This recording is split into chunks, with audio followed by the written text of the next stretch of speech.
LoveLore Library. Chapter 289. Good skills, as expected of a hidden guard of the Yin clan. However, Ingli doesn't put you in her eyes. As Ingli spoke, she purposely hid the hand that caught the arrow in her sleeve to hide the skin and flesh that was twisted from the friction between the arrow and her hand. Master. Yin Shua ignored Ingli's mockery and looked towards Yaomoan respectfully. It's fine. If she wanted to kill this consort, she would have done so the moment she entered. Withdraw. With a wave of Yaomoan's hand, Yin Shua disappeared without a trace. You're quite smart. Of course Ingli wouldn't kill you so easily. Ingli must prove to everyone that you, Yaomoan, are nothing more than a person who deceives the world to gain a reputation, someone who pretends to be a pig to eat a tiger. You played His Majesty in the palm of your hand, and you're no different from the likes of Baoru and Daji, a person who brings disaster to the country and people. Ingli hated Yaomoan's calm expression. Ever since she entered the world, no one had dared to act calm in front of her, especially those concubines who had never seen the world. Which one of them didn't treat her with respect and worship her like a god? Thus, she prepared to teach Yaomoan a lesson. Alright, this consort will sit here in Guan Osprey Palace and wait for you to bring evidence to expose this consort. However, this consort's patience is limited. Ingli, if you hadn't killed Lu Xing, this consort wouldn't have bothered with you no matter how arrogant you were. However, it's different this time. The person who stained your hands with blood is extremely important to this consort. This consort promised him that I would definitely get revenge for him. Yaomoan's voice gradually turned cold as she glared at Ingli. Revenge. That's a very interesting word. However, you caused so much trouble in the imperial court and inner palace. Was it also for revenge? Who was it for? Ingli raised her brows and a brilliant light flashed through her eyes. The datura on her face shone with a faint light. To get revenge for myself, for. Just as Yaomoan was about to say Zhonger's name, Yin Shua suddenly appeared and struck the back of Yaomoan's neck. Although the soul manipulation technique is powerful, the backlash is extremely strong. As the saying goes, to kill 10,000 people, one will suffer 3,000 losses. Yin Shua advises you to use it less. Yin Shua looked towards Ingli coldly. Interesting. When Yaomoan wakes up, tell her that Yin Shua alone won't be able to save her life. Ingli sneered as she got up and walked out of Guan Osprey Palace. The ringing of the bell was clear and resounded throughout Guan Osprey Palace. Once Ingli left, Yin Shua immediately carried Yaomoan back to the inner room with Tingyu's help. It wasn't until the afternoon of the second day that Yaomoan woke up. When she found out that she had been hit by Ingli's soul-absorbing technique, Yaomoan was inwardly shocked. She had been very careful but she had still been hit. It seemed that Ingli was harder to deal with than she had imagined. During dinner, when Yan Nanxing, who hadn't shown his face for a long time, suddenly appeared in front of Yaomoan, Yaomoan couldn't raise her spirits in the slightest. Thus, when faced with that beautiful face, Yaomoan didn't even smile. It really is a terminal illness. Alas, the heavens are jealous of beauties, this saying is absolutely correct. Yan Nanxing couldn't help but shake his head, but Yaomoan could clearly hear the ecstasy in Yan Nanxing's voice. Terminal illness. You can't be talking about the energetic me sitting in front of you, right? When Yaomoan heard the joy in Yan Nanxing's voice, she became excited. This was something she had to learn from Chu Maobei. Even if her teeth hurt so much that she wanted to scratch the wall, she wouldn't be weak at all. This was called imposing. What are you blabbering about? Hurry and take out the thing, urged Yi Junqing when he saw that the situation wasn't good. Yan Nanxing only knew that he was a bit too happy, so he didn't dare say anything else to provoke Yaomoan. He immediately took out a fist-sized pearl. The pearl was yellow and green and glowed with a rainbow light. The entire Guan Osprey Palace instantly became as bright as day. Yao Moan had seen quite a few luminous pearls, but this was the first time she had seen such a large luminous pearl that glowed with a rainbow light. What is this?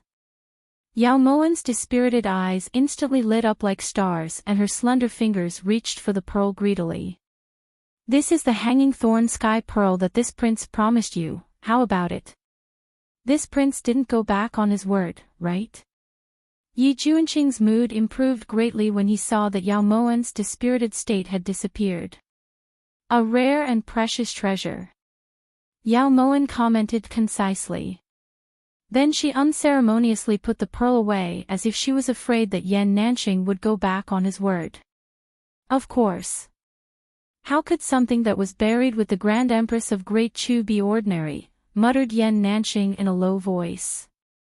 Then he took out a green bag from his back and placed it lightly on the table. At this time, everyone's gazes were attracted by the bag in anticipation of an even greater surprise. Yan Nanqing slowly opened the bag. Inside was a golden box made of pure gold. Of course, this wasn't the main point. What Yao Moan cared about was what was inside. The moment Yan Nanqing opened the golden box, even Yao Moan, who had seen rare and precious treasures before, was stunned speechless for a long time. Inside the golden box was a crystal crown. The crown was pieced together from 9 different colored crystals. The workmanship was so fine that it was impossible to find any gaps between the pieces. It was flawless. 9 crystal crown. This is the 9 crystal crown. Yao Moan vaguely remembered that Yi Juanqing had mentioned this name to her before. Crystals were extremely rare in the world, especially amethyst, which was extremely rare. Aside from white and purple, crystals of other colors were as rare as phoenix feathers and unicorn horns. They could only be found by chance and not sought after. Now that she was able to see crystals of 9 different colors on a phoenix crown, Yao Moan was sure that even someone like King Lulan, who was used to seeing rare objects, would be amazed. You know your stuff. Although beauty was very harsh to Nanqing before, Nanqing has always been magnanimous. Actually, Nanqing feels that compared to the hanging thorn sky pearl and this 9 crystal crown, this golden box is more useful to beauty. Yan Nanqing looked towards Yao Moan seriously and took her hand in sorrow. It seemed like he was going to bid farewell. Honorable Lord, you wouldn't take things too hard just because these 2 items belong to Moan, right? Yao Moan lifted her brows when she saw the sorrow on Yan Nanqing's face. She looked at his reaction with interest. In reality, she had heard every single word that Yan Nanqing had said. Why would Nanqing take things too hard? It's not like the one who's suffering from a terminal illness right now isn't. Yan Nanqing was getting carried away again. His radiant expression made Yao Moan grind her teeth in anger. Yin Shui, help this consort keep these 2 items well. Yao Moan took a deep breath, then summoned Yin Shui and handed the hanging thorn sky pearl and 9 crystal crown to her. Yin Shui nodded, then took these 2 items and disappeared from the main hall of Guan Osprey Palace. This was because she already had a premonition that what her master was going to do next was to deeply and mercilessly attack 6 Knights Romance. It was all written to hit Yan Nanqing. That's right, you have to keep them well. That's a priceless treasure. Yan Nanqing didn't seem to realize the danger he was in. However, Yi Juanqing seemed to sense that Yao Moan's gaze was a bit strange. He immediately pulled Yan Nanqing over and told him to go back to where he came from. What's the rush? I still want to spend a bit more time with beauty. Yan Nanqing decided to accompany Yao Moan on her final journey. Prince truly doesn't understand Honorable Lord's thoughts. Moan doesn't have much time left. As long as Honorable Lord can endure until Moan's soul has passed away, then you can secretly dig out those things that were buried with Moan. Wouldn't that be perfect? Yao Moen's gentle eyes wavered slightly as she caressed the pure gold box on the table. Her voice was so cold that it made one shiver. Beauty, what are you saying? I, Yan Nanxing, am not that kind of person. Yan Nanxing argued for what was right, but he clearly didn't have enough confidence. In reality, Yao Moen's words were exactly what he was thinking. When Yi Junqing of Phoenix Feather Manor first asked him for help, he had already thought of this idea. Although digging up a grave was a bit unethical, this was the Hanging Thorn Sky Pearl. This was the 9 crystal crown. This was his lifeblood. Chapter 290. Actually, with Supremacy's strength, it's easy to make a golden coffin. Why be so stingy? Could it be that Supremacy thinks that the Grand Empress of Great Chu will be burned to ashes like a commoner? Yao Moen ignored Yan Nanxing's solemn vow and handed the golden box to Tingyu. Cremation is very popular, blurted out Yan Nanxing. At the side, Yi Junqing had been wiping away his sweat for a long time. Ahem, since that's the case, if Exalted Lord passes away one day, Moen will definitely personally cremate Exalted Lord. Moen will also make them do their best to burn Exalted Lord until not even his bones remain. Yao Moen was extremely vexed by Yan Nanxing's current behavior. If she had known that Yan Nanxing was this fickle, she would have been more ruthless back then. However, it wasn't too late to realize now. Nanxing has to live for a very long time. Yan Nanxing instantly felt that the atmosphere wasn't right when he saw the strange look in Yao Moen's eyes. No matter how long Supremacy lives, Moen will keep him company. Yao Moen's voice was like raindrops falling on a lotus leaf in a summer pond. It was clear and pleasant to the ear. You're not Yi Junqing. Yan Nanxing came to a sudden realization. When he looked towards Yi Junqing, his beautiful peach blossom eyes almost fell to the ground. Cough cough. This prince feels like it's better to change the topic. About the soul-stealing technique. Yi Junqing swore that he wasn't very good at deceiving people, but he hadn't expected Yan Nanxing to believe him. Who could he blame? Return my hanging thorn pearl, return my 9 crystal crown. To Yan Nanxing, everything else was just fleeting clouds. Returning the hanging thorn pearl and 9 crystal crown was the most important thing. Supremacy, are you joking? When have you ever seen someone take back something that's in Moen's hands? Yao Moen smiled unrestrainedly. At the side, Yi Junqing was stunned. How long had it been since Yao Moen smiled after Lu Xing's death? However, Yan Nanxing wouldn't smile even if a fairy descended to the mortal world right now. Do you really think that this prince can't beat Yin Shui? Yan Nanxing started rubbing his arms anxiously. Senior brother, this prince feels like we should talk about feelings. Seeing that Yan Nanxing was being serious, Yi Junqing immediately stepped in front of him. Don't talk about feelings, it's too costly. Looking at this disappointing junior brother in front of him, Yan Nanxing was speechless. If it weren't for the fact that they were from the same sect, he wouldn't have fallen for this little girl. Would you? Would you? If senior brother really wants to pursue this matter, then just blame it on Junqing. This matter has nothing to do with Yao Moen. Yi Junqing took a deep breath and immediately expressed his intentions. Then are you going to return the unending thorn pearl and 9 crystal crown to me? Yan Nanxing looked towards Yi Junqing with wide eyes. That's not very likely. Yi Junqing shook his head. A den of thieves. In the future, even if you invite me to come, I won't come. They won't come even if I give them money. After Yan Nanxing realized this, he wanted to leave angrily. Senior brother, don't leave, the soul-absorbing technique. When Yi Junqing saw that Yan Nanxing was about to turn around to leave, he immediately took 2 steps forward. However, Yan Nanxing turned around and pulled out a dozen or so pink bells, tossing them to Yi Junqing. Then he took out a box of perfume and threw it on the table before turning to leave. You really won't come even if I give you money? Yao Moan lifted her brows as she looked towards that winding figure, her voice clear and pleasant to the ear. At the door, Yan Nanxing hesitated for a long time before finally turning around. Continue researching. After saying this, Yan Nanxing leapt up and his figure streaked through the night sky, leaving behind a beautiful trail. Once Yan Nanxing left, Yi Junqing turned around and placed the pink bells on the table before looking towards Yao Moan timidly. This prince has no intention of cursing you. You also know that my senior brother, that. Yi Junqing thought that Yao Moan would get angry. After all, no one would be happy to be called a terminal illness.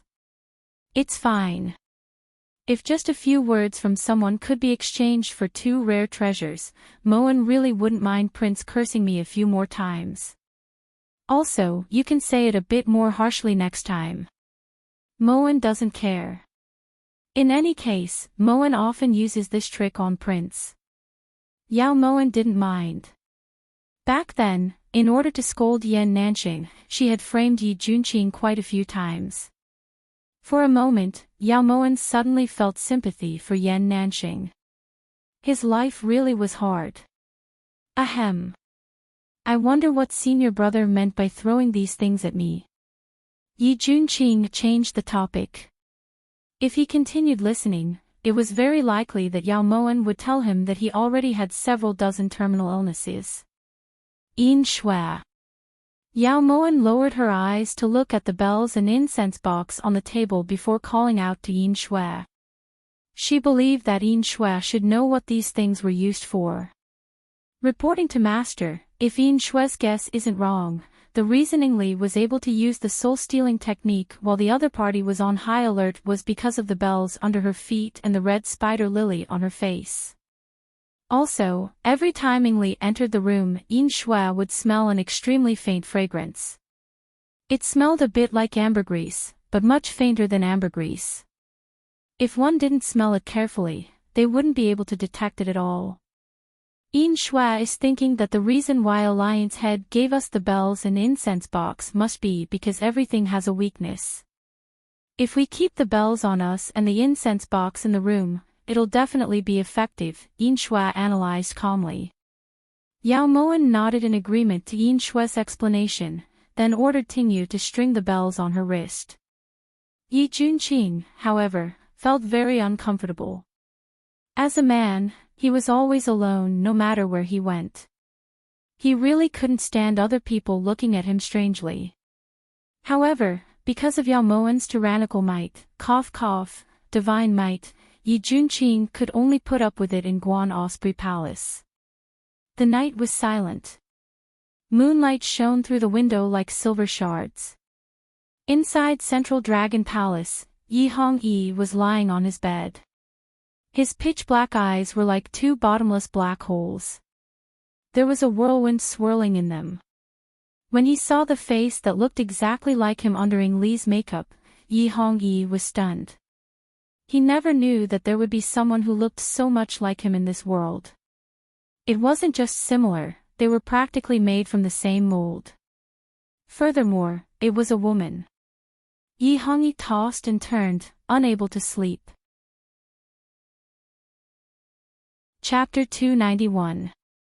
I didn't expect to lose a beloved general so quickly. What a pity, Your Highness. No, perhaps I should call you Jing Axayan instead. Ing Li walked arrogantly in front of Yao Mo. Under her long eyelashes, her eyes were filled with incomparable sharpness. This empress's heart feels stifled, but you might not feel any better. Yao Mo pursed her lips and sat down leisurely. The pink bell in her hand jingled along with Yao Mo's movements. Only now did Ing Li notice the bell on Yao Mo's wrist. She also smelled the fragrance that originally didn't exist. What do you mean? Ing Li's expression was slightly serious. With these distractions, it was practically impossible for her to cast any more techniques on Yao Mo. Huan Heng really doesn't know who Jing Axayan is. That's why you've racked your brains just to get rid of an unimportant person by this empress's side. As Yao Mo Wan spoke, she took the tea that Ting Yu passed over and sipped on it. Yao Mo Wan, His Majesty has treated you well, yet you actually have thoughts of rebelling. You're simply crazy. Yao Mo Wan's words struck Ying Li's heart. When she heard Huan Heng say everything, Ying Li simply couldn't believe that this woman could have such great ambitions.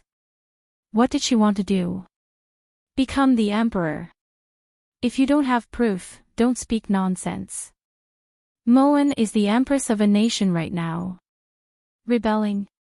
Ha, if you say this now, if there's a single person who believes you, Moan will change her surname to yours. Yao Mo Wan just wanted to anger Ying Li to death. Yao Mo Wan, don't be too pleased. If Ying Li can kill one of your generals today, then tomorrow, I'll be able to chop off your head. Ying Li's brows furrowed as flames of anger burned in her eyes. At this moment, Yao Mo Wan froze. Those eyes were so familiar that she would never be able to forget them for the rest of her life. Back in the cold palace, it was this pair of eyes that had pierced her heart and ruined her life. Yi Hongyi. This pair of eyes was clearly the same as Yi Hongyi's. Yao Mo Wan finally understood why she felt this person was familiar when they first met. So it was like this. Mother. At the side, Ting Yu saw that Yao Mo Wan's expression was abnormal and immediately shook the bell with all her might until Ying Li slammed the table and stood up. What are you shaking for? I didn't even use the soul manipulation technique. Perhaps it was because Yao Moan's gaze had made her flustered, but Ying Li didn't stay any longer and immediately turned to leave. Nyang Nyang, are you alright? How could Ting Yu believe her? She immediately placed her hands by Yao Moan's ears and shook them hard. Ben Gong feels dizzy and my ears are ringing. Yao Mo Wan slowly closed her eyes and rubbed her temples. How dare she say that she didn't use the soul manipulating technique? Liar. Ting Yu said hatefully. She really didn't use the soul manipulation technique. Yao Moan took a deep breath and said in a respectful tone. What about you? You shook it. When Ting Yu heard this, she immediately stopped moving and froze on the spot. Huan Heng being captured gave Yao Moan a huge headache. No matter what, she had promised Huan Heng that he and his daughter would be safe and sound. But now, one of them was in the heavenly prison and the other was banished to the cold palace. She couldn't just sit by and do nothing. However, since Ying Li dared to lock Huan Heng in the heavenly prison, she must have made sufficient preparations and was just waiting for her to take the bait. In view of this, Yao Moan had no choice but to make a suggestion. You want me to seduce a baby Oriole? Yao Moan, I didn't hear wrong, right? Yi Junqing stood up angrily and glared at her. He, Yi Junqing, was a dignified man, how could he do such a despicable thing? Then does Prince want to go now? Should I go? Or go? When Ying Li had left Guan Osprey Palace, she had winked at Yi Junqing. Yao Moan remembered this very clearly. I'm not going. Yi Junqing said resolutely. Prince really has the heart to let Huan Heng die in prison. He's also bathed in blood with Prince on the battlefield, right? Yao Moan tried to reason with him.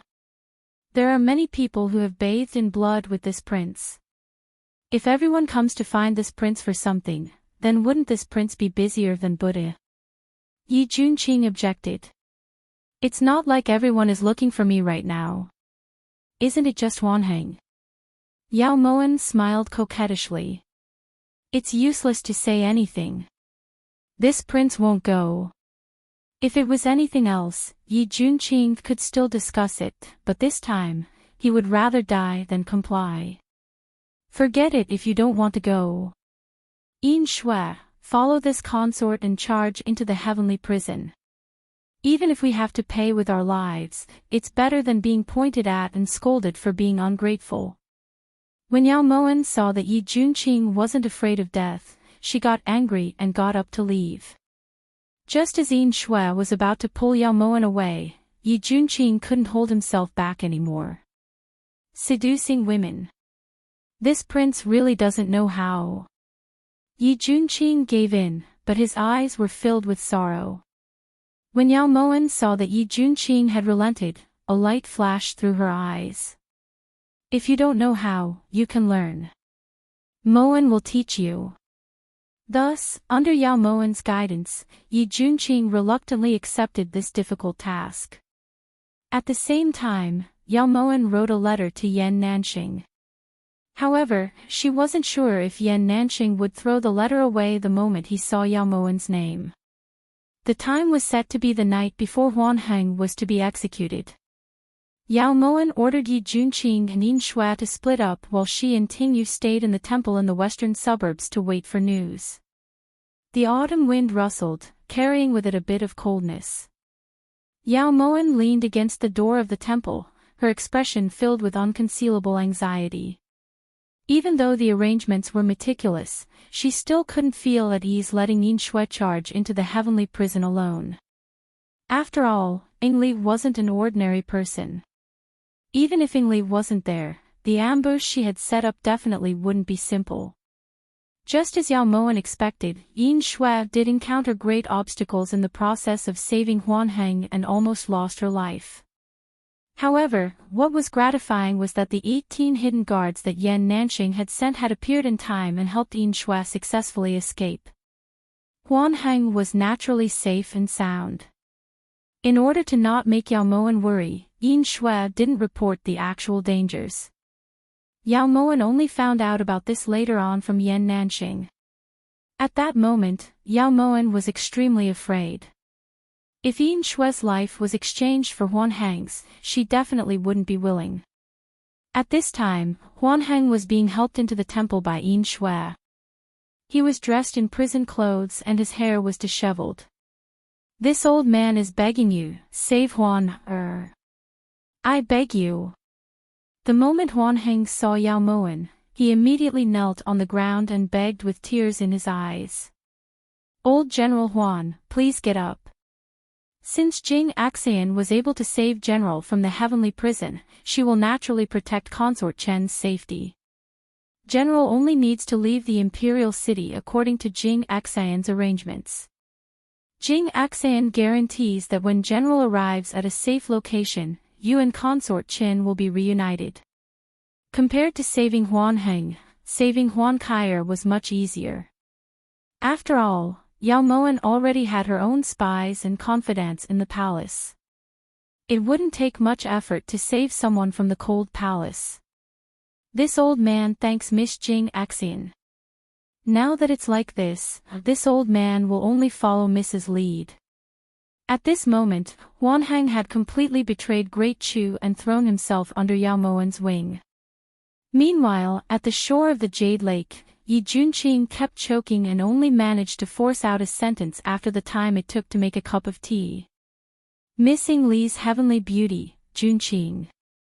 No matter how hard Yi Junqing tried, he couldn't bring himself to say the words "I've admired her for a long time." Who in Great Chu doesn't know that the person the esteemed prince admired for a long time was the late Empress, Yao Moxin? Since Prince isn't willing to say those words that deceive yourself and others, then there's no need to force it. Also, even if Prince admired Li, it's still impossible for Li and Prince to be together. At that time in Guan Osprey Palace, Li was just joking around. Li felt a bit of pity as she looked at the man who was as handsome as an immortal. Ahem. This prince doesn't have any other intentions, I just want to ask you out to admire the moon. Yi Junqing had hit the nail on the head. There were still 2 days until mid-autumn and the full moon in the sky was as large as a plate. Chapter 292. Admiring the Moon. The one thing Li did the most in the past years was admiring the moon. Li lowered her eyes as her heart raced. She had no reason to blame the parents who gave birth to her or the master who raised her. However, she had truly been lonely these past years. Then Yi Junqing wasn't in the mood to listen to Ingli.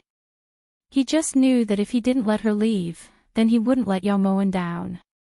In reality, Prince invited Ingli out just to keep Ingli busy so that Yin Shui could go to the prison and save people. Yao Moen is too conceited. Ingli admits that Yin Shui is powerful. If they fought one-on-one, Ingli might not be able to win. However, 2 fists are no match for 4 hands. Furthermore, Ingli has already set up an inescapable net in the prison. As long as Yin Shui dares to charge in, Ingli will definitely ensure that she won't be able to return. The coldness in Ingli's eyes made Yi Junqing believe that she was speaking the truth. Yi Junqing turned around without any hesitation, but Ingli stopped him. I'm afraid it's too late to save her now. Yi Junqing, Ingli gives you a piece of advice, don't get involved with Yao Moen. Ingli stood in front of Yi Junqing and pulled out her sword with one hand. You can't stop this prince. Yi Junqing's eyes were cold as he suddenly attacked. Did Prince not ask why Yao Moen wanted to save Huanheng? Or did Prince already know that Yao Moen wanted to rebel? Or perhaps everything Yao Moen has done has been done under Prince's orders? Ing Lu made a feint and retreated several steps, then looked towards Yi Junqing coldly. This was the main reason Ingli had agreed to go to the lake. She wanted to know whether the mastermind behind all this was Yao Moen or Yi Junqing. What did you say? Moen wants to rebel. She actually wants to rebel. Yi Junqing's entire body froze in place. His heart felt like it was being entangled by silver threads. Even the slightest tug brought him a suffocating pain. Ever since Yu Funing said, betrayed by the man she loved, Yi Junqing had vaguely guessed at something. On this journey, he had seen everything that Yao Moen had done, especially Ying Li's words of rebellion. Yi Junqing finally understood the truth of the matter, and this truth was the one he was most unwilling to see and the one he was most unable to accept. Ying Li is gratified by Prince's reaction. It was clear that Yi Junqing didn't know about Yao Moen's tricks. At this moment, a man dressed in black suddenly appeared, stumbling and kneeling in front of Ying Li. Protector Ying, bad news. Huanheng has been kidnapped. We've suffered heavy injuries. There was blood at the corner of the man's mouth, as if he had suffered a serious internal injury. What did you say? How could this be? There are so many of you, yet you can't even stop one person. Ying Li flew into a rage and grabbed the man in black on the ground. Replying Protector, it wasn't just one person, it was 19 people, and all of them are extremely skilled. They were just short of breaking down the prison. The man in black had a pained expression as blood flowed from the corner of his mouth. When Ying Li heard this, she was startled and immediately jumped up, heading straight for the prison. Yi Junqing stood dejectedly at the shore of the Jade Lake. His eyes were empty as he stared at the clear surface of the lake. Under the moonlight, the surface of the lake seemed to be sprinkled with bits of silver. It was so beautiful that it seemed illusory. Ma Xin, is it him? How could it be him? You love him so much. You've done everything for him. He has no reason to. Why? Yi Junqing walked towards the Jade Lake step by step, his vision blurred by his tears. Suddenly, he seemed to see a figure rise from the center of the lake. It was like a fairy that had walked out of an ancient painting, so beautiful that it was heartbreaking. Ma Xin. I'm sorry. Junqing shouldn't have let go. This time, Junqing won't let go even if I die. I won't let go even if I die. Yi Junqing quickened his steps in a daze. He wanted to hold the woman's hand tightly and never let go, but his body gradually sank to the bottom of the lake. After an unknown amount of time, Yi Junqing finally woke up from his daze. He heard a familiar voice. How could it be like this? This consort was just short of grabbing his ear and telling him to never look at Ing Li's face. Why didn't he listen? And the bell? How could he not bring the bell at such an important time? Is this a pig's head? Ah! Tingyu, do you think Yi Juanqing's head is filled with water? How infuriating! Yao Moan had her hands clasped in front of her chest as she muttered to herself. Her footsteps were messy and disorderly. Your Highness, don't blame yourself. The imperial physicians have already said that it was fortunate that he was saved in time. Prince only caught a bit of a cold, it's nothing serious. Tingyu carefully comforted Yao Moan. Ever since Yin Shui had saved Yi Junqing from the Jade Lake, Yao Moan had been nagging her non-stop. Tingyu knew that Master was still afraid.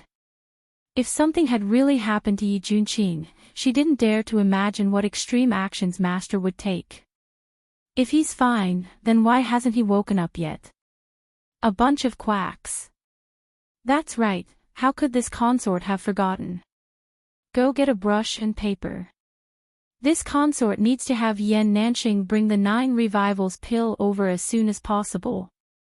Just as Yao Moan was about to come to a realization, Yi Junqing finally moved. There are only 3 9 revivals pills in total and you managed to swindle them all. Now, even if you use the Hanging Thorn Heavenly Pearl and the 9 Crystal Crown to exchange, he still won't be able to give birth. Cough cough. Yi Junqing slowly got up from the bed. He felt like he was dreaming. In his dream, he was holding Yao Moan's hand as they walked for a very long distance. It was so long that he lost track of time. If it weren't for the fact that a certain person was chattering non-stop, he probably wouldn't have woken up. You're finally willing to wake up. Didn't I remind you to bring the bell? Did I? The moment Yao Moan heard Yi Juanqing's voice, she practically bounced over to sit in front of the bed. Her eyes were misty, revealing all of her fear and unease. I forgot. When he saw Yao Moan's uncontrollable tears, Yi Junqing choked inwardly and swallowed all the questions back down his throat. In this instant, he suddenly understood Yao Moan's good intentions. Not all concealment was a lie, and not all lies were so heartless. I forgot. You almost died, do you know that? Tingyu. Yao Moan fiercely wiped away her tears and took a silver chain with a bell on it from Tingyu's hands. You, what are you doing? Asked Yi Junqing when he saw Yao Moan reach out towards him. What am I doing? Didn't you forget? Then Moan will think of Prince.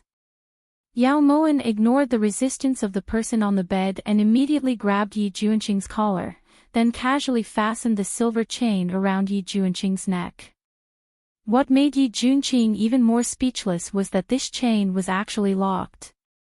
This won't do. Yao Moan, you can't raise this prince like a cat.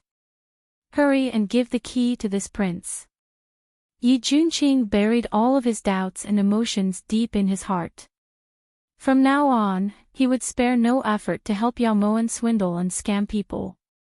He would spare no effort to help Yao Moan obtain money until her wish was fulfilled. Because Yao Moan's wish was also his wish. Humph. Yao Moan gripped the key as she got off the bed and left without looking back. This was because she couldn't hold back her tears anymore. When Yi Junqing saw that Yao Moan had left, he immediately tugged hard at the silver chain. However, the chain was much sturdier than he had imagined. Even with his internal strength, he wasn't able to break it. Prince, don't waste your strength. This silver chain contains black iron, reminded Tingyu kindly.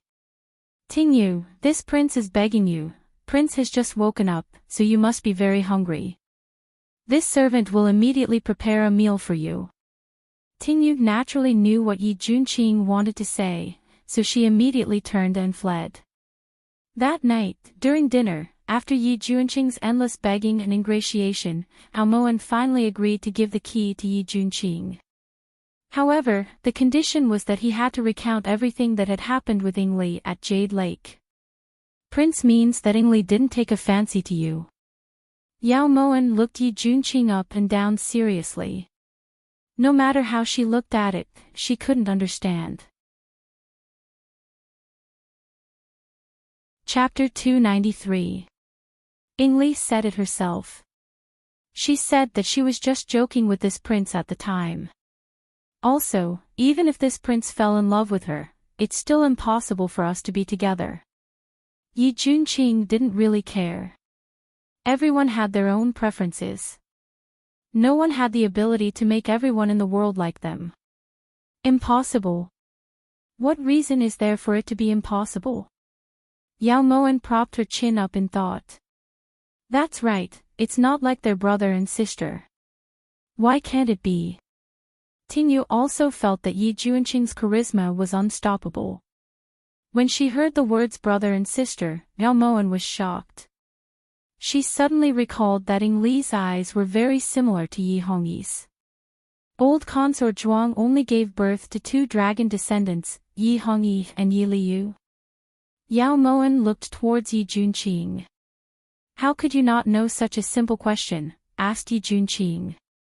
However, when he saw the key dangling from Yao Moan's index finger, his attitude instantly softened.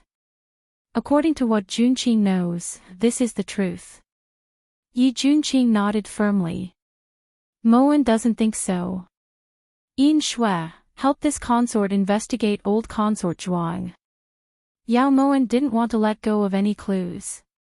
She had a very vague impression of old consort Zhuang because she had passed away not long after giving birth to Yi Liu due to her weak body and short of breath. Cough cough. Shouldn't you return the key to this prince? Asked Yi Junqing anxiously when he saw that Yao Moan was about to return to the bedroom. Oh, here you go. Yao Moan wasn't stingy at all. She immediately handed the key that was as thin as a silver needle to Yi Junqing. Just as Yi Junqing was about to sigh in relief, Yao Moan suddenly pulled out at least 30 keys that were almost exactly the same. I forgot to tell Prince that there's a key attached to each part of the chain. Only when all of the keys are inserted into the holes at the same time will the chain open. Prince, take good care of them. It would be terrible if you lost even one, said Yao Moan calmly. When Yi Junqing heard this, 3 black lines instantly appeared on his forehead. Then he walked over to Yao Moan with vicious steps and fiercely slapped the key in his hand into Yao Moan's hand. Then he turned and left without saying a word. Nyang Nyang, why doesn't Prince want this anymore? Tingyu looked towards Yao Moan in confusion. He's afraid of losing it. Yao Moan's lips curved in a meaningful smile.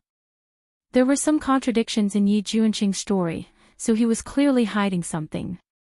As for what he was hiding, Yao Moan didn't want to pursue it. Perhaps she should trust Yi Junqing this once. Inside Central Dragon Palace, Yi Hongyi sat next to a square jade table with a grave expression. His deep eyes stared at the flickering candlelight on the table. Your Majesty, you should believe in Ingli's soul-manipulating technique now. It turns out that everything Huan Heng said under the soul-manipulating technique was true. That woman called Jing Xian does exist, and this time, it was this woman who saved Huan Heng and Huan Kaier. When Ingli had kidnapped Huan Heng to Central Dragon Palace and used the soul-manipulating technique in front of Yi Hongyi, Huan Heng had naturally told Yi Hongyi about his conversation with Jing Xian. Yi Hongyi was skeptical, so Ingli had set up a trap. If someone saved Huan Heng, it would mean that Huan Heng wasn't lying. That woman called Jing Xian really was plotting a rebellion. Other than in front of us, have you ever removed your mask in front of anyone else? Yi Hongyi suddenly looked up. The question he asked had nothing to do with Huan Heng. Ingli's heart tightened as she looked at Yi Hongyi in shock. After a while, she laughed bitterly. Ingli feels that your Majesty should be worried about your empire and not Ingli's identity. Under her long eyelashes, her eyes were filled with disappointment and helplessness. That's not what we meant. If you're willing, we can announce it to the world and grant you the title of princess. Yi Hongyi was lying. Even if Ingli and he really were twins and they were both imperial father's sons, Yi Hongyi wouldn't dare announce Ingli's identity to the world. A princess had been secretly sent out of the imperial palace the day she was born and had grown up next to an important official of the previous dynasty. If this got out, it would definitely cause the world to speculate and bring Yi Hongyi unnecessary trouble. If Ingli wanted to show her true appearance, she wouldn't have worn this mask in front of your majesty. Also, if your majesty hadn't written a letter asking for help to master, Ingli wouldn't even have appeared here. Regardless of whether your majesty believes it or not, Ingli just wants to do something for your majesty. After all, we share the same blood. Ingli treasured this familial love from the bottom of her heart. Especially when she saw Yi Hongyi's handsome face that was no different from her own, the blood flowing through her body warmed slightly. You're our younger sister. In this world, anyone can harm us but you can't. We understand. Yi Hongyi nodded firmly. His seemingly sincere words moved Ingli. Ingli thanks your majesty for your trust. Now that Huan Heng has been kidnapped, it undoubtedly proves that someone is plotting against Great Chu. Has your majesty guessed who this person is? Ingli didn't dare to rashly mention Yao Mowen's name because she knew that unless there was concrete evidence, Yi Hongyi wouldn't believe that the woman he loved the most, the idiot in the eyes of the world, actually had heaven-defying thoughts and had already taken action. We don't have any clues at the moment. Perhaps we're too caught up in the situation. Fortunately, we have you by our side. Yi Hongyi rubbed his forehead and sighed. Don't worry, your majesty. As long as your majesty believes Ingli will definitely resolve your majesty's problems. In the end, they were from the same mother. Ingli's heart ached a bit when she saw Yi Hongyi's slightly haggard handsome face. All right. You'll be responsible for this matter. As long as you have evidence, we will severely punish whoever it is. Yi Hongyi vowed solemnly, but a trace of coldness that Ingli didn't notice flashed through his eyes. Ingli will definitely not disappoint your majesty's expectations. Ingli cupped her fists as her eyes brightened. At the time, when Ingli was in prison and thousands of arrows pierced through her heart, she finally understood that the closer someone was to them, the deeper the hurt would be. The struggle for supremacy in the royal family had never been about familial love. Ever since Huan Heng's matter, Ingli didn't have a breakthrough point, so she naturally stopped for a few days. During these days, Yi Junqing shut himself in and didn't step out of Guan Osprey Palace for 3 days straight. Thus, he spent more time by Yao Mowen's side. Actually, Mowen feels that the sunlight outside Guan Osprey Palace is even brighter. Does Prince not plan to go out for a walk? The autumn wind rustled as Yao Mowen looked at Yi Junqing sitting expressionlessly in front of her on the swing in Pear Blossom Garden. This prince doesn't dare. Yi Junqing's expression was extremely heavy. Why? Yao Mowen's feet touched the ground as her figure swayed along with the swing. The hair on her chest fluttered in the wind, giving her a charming and flirtatious appearance. This prince also wanted to ask you, why did you tie bells around Fluffy's and Jewel's necks as well? Now that this prince goes out, those servants who haven't even seen my face but have already heard my voice will always bring out fish to greet this prince. Yao Mowen, do you believe that if this prince goes out for a walk now, when this prince comes back, there will be at least 10 fish on my head? Do you believe it or not? Yi Junqing really wanted to convince himself to stay calm. After all, Yao Mowen's intentions were still good, but if he could still smile after someone threw fish bones all over him, then he really was Buddha. These servants are really too much. Who said that cats only like to eat fish? In reality, Fluffy and Jewel also have a special liking for ginseng soup. Next time, I should tell Tingyu to remind them. Yao Mowen changed the topic. Yi Junqing was petrified. He felt that he couldn't go out anymore, otherwise he really wondered if ginseng would grow out of his head. Chapter 294. Right at this time, Yin Shui suddenly appeared and stood respectfully behind Yao Moen. Master, this subordinate has investigated. Back then, when old consort Zhuang gave birth to Yi Hongyi, she also gave birth to a female infant. The two were twins of a dragon and phoenix. Yao Moen's feet touched the ground as she looked towards Yin Shui in shock. That's impossible, right? Yi Junqing also found this inconceivable. Because of Yin Shui's mistake, Master was in danger. In order to make up for Yin Shui's mistake, the previous clan leader of the Yin clan personally came out. This matter was personally confirmed by the previous clan leader. It's absolutely true. Yin Shui spoke with certainty. It was clear that this so-called previous clan leader was extremely important to Yin Shui. Twins of a dragon and phoenix. This consort actually managed to guess correctly. However, this consort doesn't understand. It's a joyous occasion for the imperial family to give birth to twins of a dragon and phoenix. Why did the late emperor send that female infant away and seal off the news so tightly? Yao Moen was full of questions. Master, think about it. In the entire imperial family, besides old consort Zhuang, which other imperial consort has ever given birth to twins or twins of a dragon and phoenix? Yin Shui reminded meaningfully. At least in the past 3 generations. As a descendant of the imperial family, Yi Junqing naturally knew the genealogy like the back of his hand. But what does this prove? Yao Moen didn't understand. Does Master have any impression of the previous dynasty's founding minister, Luo Bin? Asked Yin Shui again. Luo Bin. It seems that after the country was established, he went into seclusion and wandered the 5 lakes. As the empress at the time, Yao Moen had a deep impression of this person.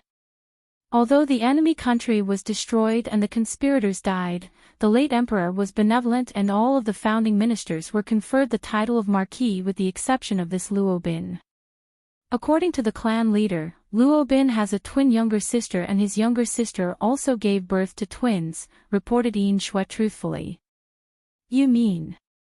Yao Moen looked towards Yin Shui in realization. Her eyes lit up and her heartbeat sped up. Yin Shui was only conveying the previous clan leader's intentions. As for this secret, the previous clan leader didn't have any concrete proof. However, the previous clan leader did find out Ying Li's identity. This Ying Li was the female infant that was sent out of the imperial palace. She had always been by Luo Bin's side and called him master and disciple. Yin Shui spoke clearly. When Yao Moen heard this, great waves surged in her heart. If this was true, then she would be like a tiger that had grown wings. Then can Ben Gong imagine that Yi Hongyi and Ying Li are twins? Furthermore, they're not the sons of the previous emperor, but rather Luo Bin's. Yao Moen's eyes shone with excitement. This kind of news really was exciting. You can't speak carelessly without evidence, said Yi Junqing cautiously as he glanced around. It's good that there's no evidence. As the saying goes, suspicions give birth to ghosts. The less evidence there is, the more afraid some people are. Yin Shui, come here. Yao Moen called Yin Shui over and whispered a few words into her ear. Yin Shui nodded repeatedly before turning to leave. What did you tell Yin Shui? Asked Yi Junqing curiously. Does Prince wish to know a woman's secret? Yao Moen's mood suddenly improved greatly as she looked towards Yi Junqing with curved eyes. No. Yi Junqing could see the malicious intent in Yao Moen's eyes. He definitely didn't want to become the object of Yao Moen's amusement. Even if you don't want to, Moen still has to say it. Yin Shui said that the male actors in Intoxicated Breeze had somehow learned to wear a string of bells around their necks and they're extremely popular. Said Yao Moen as she looked towards Yi Junqing innocently. Yi Junqing sat on the stone bench for a long time without saying anything. His face was completely red from holding it in. In the end, he couldn't take it anymore and got up to point at Yao Moen's nose. Return the key to Ben Wang. Male actor. Male actor. He was the esteemed Prince Ah. Yi Junqing shouted with all his might so that even Yi Hongyi, who hadn't entered the palace, could hear it clearly. Junqing, what's wrong with you? How could you be so rude to the Empress? Yi Hongyi rushed into the palace and saw Yi Junqing pointing at Yao Moen's nose without the slightest scruple. His expression was twisted to its limit and there was no beauty to speak of. His heart clenched as if someone was squeezing it. Every time he moved, it hurt so much that it bled. Yi Junqing took a deep breath and buried the pain in his heart in the deepest part of his heart. Then he slowly turned around and bowed respectfully. Subject D kowtows in salute to your majesty. Your majesty, you're finally here. He's bullying people. Yao Moen put away the ridicule in her eyes and ran into Yi Hongyi's embrace. When she looked towards Yi Junqing, her eyes flashed with a resplendent light. Your Majesty is wise. Subject D was also forced to the extreme. Even if the Empress is causing trouble, she should know when to stop. No matter how useless Subject D is, he's still a person. There's no reason for me to be raised like an animal.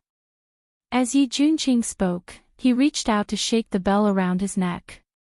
Yi Hongyi was stunned at first, then he laughed out loud and caressed Yao Moen's hair. Wonder what were you thinking Yi Hongyi laughed happily. It was hard for him not to laugh when he saw Yi Junqing in such a sorry state. The haze from the past few days was swept away. I wasn't thinking much 2 days ago, Fluffy and Jewel almost went missing, so Warner wanted to get some bells for them to hang on so they wouldn't go missing again. Later, Warner saw that these bells looked nice, so I rewarded them to him. Warner definitely doesn't treat him like an animal. Warner also wears them, Tingyu also wears them. Yao Moen raised her wrist with an indignant expression. The string of pink bells glistened under the sunlight. And, since it's the Empress's good intentions, Junqing don't mind it too much. Yi Hongyi held Yao Moen's hand and laughed heartily. Subject D dares to ask the Empress, why do you wear your bells on your hands but Junqing has to wear this one around his neck? Yi Junqing's voice was cold and abnormally angry. Warner is willing, you can't. Yao Moen stuck out her tongue and smiled wickedly at Yi Junqing. Forget it, it's not that big of a deal. We've brought your favorite osmanthus cake. Junqing, do you want to come along? Yi Hongyi clearly had no intention of helping Yi Junqing. Subject D thanks your majesty, but Subject D doesn't have the appetite right now. Yi Junqing cupped his hands in salute. Yi Hongyi didn't yield and immediately left Pear Blossom Garden with Yao Moen in his arms. As he watched Yi Hongyi's figure gradually disappear, Yi Junqing's eyes darkened.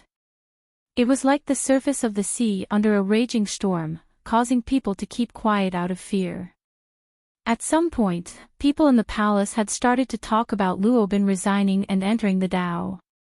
They talked about all sorts of things, like how he had seen through the world of mortals and escaped into Buddhism, how he was modest and open-minded, how he was of noble character and unquestionable integrity. Most of them were praises, but there were also a few different voices, and it even involved the late Empress Dowager, Zhuang Xiaorong. Inside the imperial study, Yi Hongyi looked at the young eunuch who was covered in cuts and bruises. His dark eyes were filled with bloodthirsty killing intent. Zhen will ask you one more time, where did you hear that Luobin had an affair with the Empress Dowager?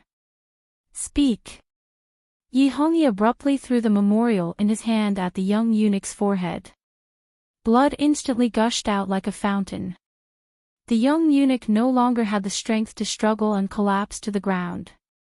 Your Majesty, spare me, this servant really doesn't know anything, this servant only heard that the Empress Dowager gave birth. The young eunuch finally stopped breathing. Chapter 295. Your Majesty, this person is already dead. Qing Long placed his hand under the little eunuch's nose, then withdrew his hand and reported truthfully. Throw it into the mass grave. Azure Dragon, from today onwards, we order you to thoroughly investigate the rumors. Any servant who mentions Luo Bin and the Empress Dowager are to be executed in secret. Yi Hongyi roared fiercely. Understood. Just as Azure Dragon was about to pull the young eunuch away, Ingli suddenly rushed into the imperial study. Your Majesty, you mustn't do this. If you do this, people will misunderstand. At that time, Mother. Ingli was so anxious that she almost said the word Imperial Mother. Azure Dragon, you can leave first. Yi Hongyi immediately interrupted Ingli and sent Azure Dragon away. Only after Azure Dragon left did Yi Hongyi turn to look at Ingli. A chill gradually rose in his heart. Your Majesty, Ingli just. Ingli feels that Your Majesty's actions will only make things worse. At that time, not only will Lady Mother's reputation be tarnished, even if Master jumped into the Yellow River, he wouldn't be able to clear his name. Ever since Huan Heng and Huan Kaier went missing, Ingli had been very interested in finding Yao Moen's weakness, but she hadn't been able to find anything. It was only in these past 2 days that she started to pay attention to the steward of Yao residence, Yao Tuesday. She was just about to investigate when something unexpected happened in the palace. Otherwise what? How dare you let those servants act so impudently? Yi Hongyi disapproved.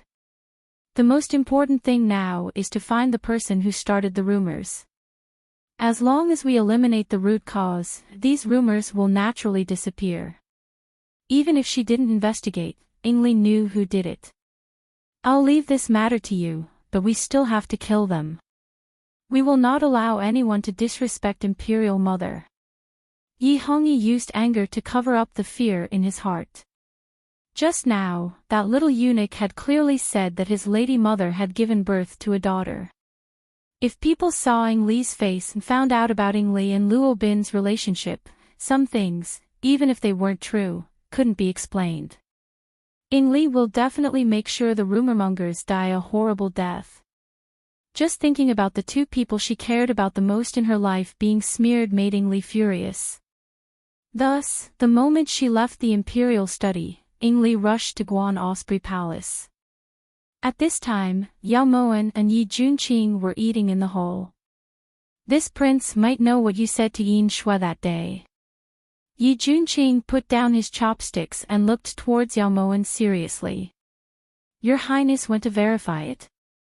It can't be that you're using the identity verification as an excuse to go to drunken Qingfeng to find a male actor to amuse yourself, right? Yao Moen lifted her brows. Her words were infuriating. Right now, those rumors in the palace were spread by you.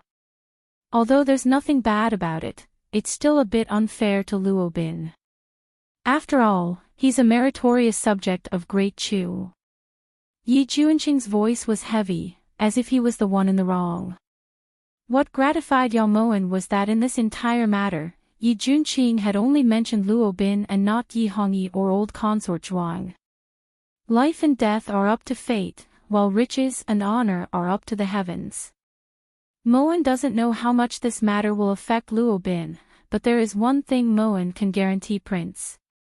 Moen will not provoke Luo Bin on her own accord. Yao Moen said lightly. Just as she was about to pick up some food, she heard the familiar sound of bells, followed by a gust of wind. Before Yao Moen could even turn around, the tip of Ingli's sword was already pressed against Yi Junqing's sheath. At the same time, Yin Shui was standing guard by Yao Moen's side, the phoenix wing chain in her hand restless. Ingli was slightly disappointed by Yao Tu's answer.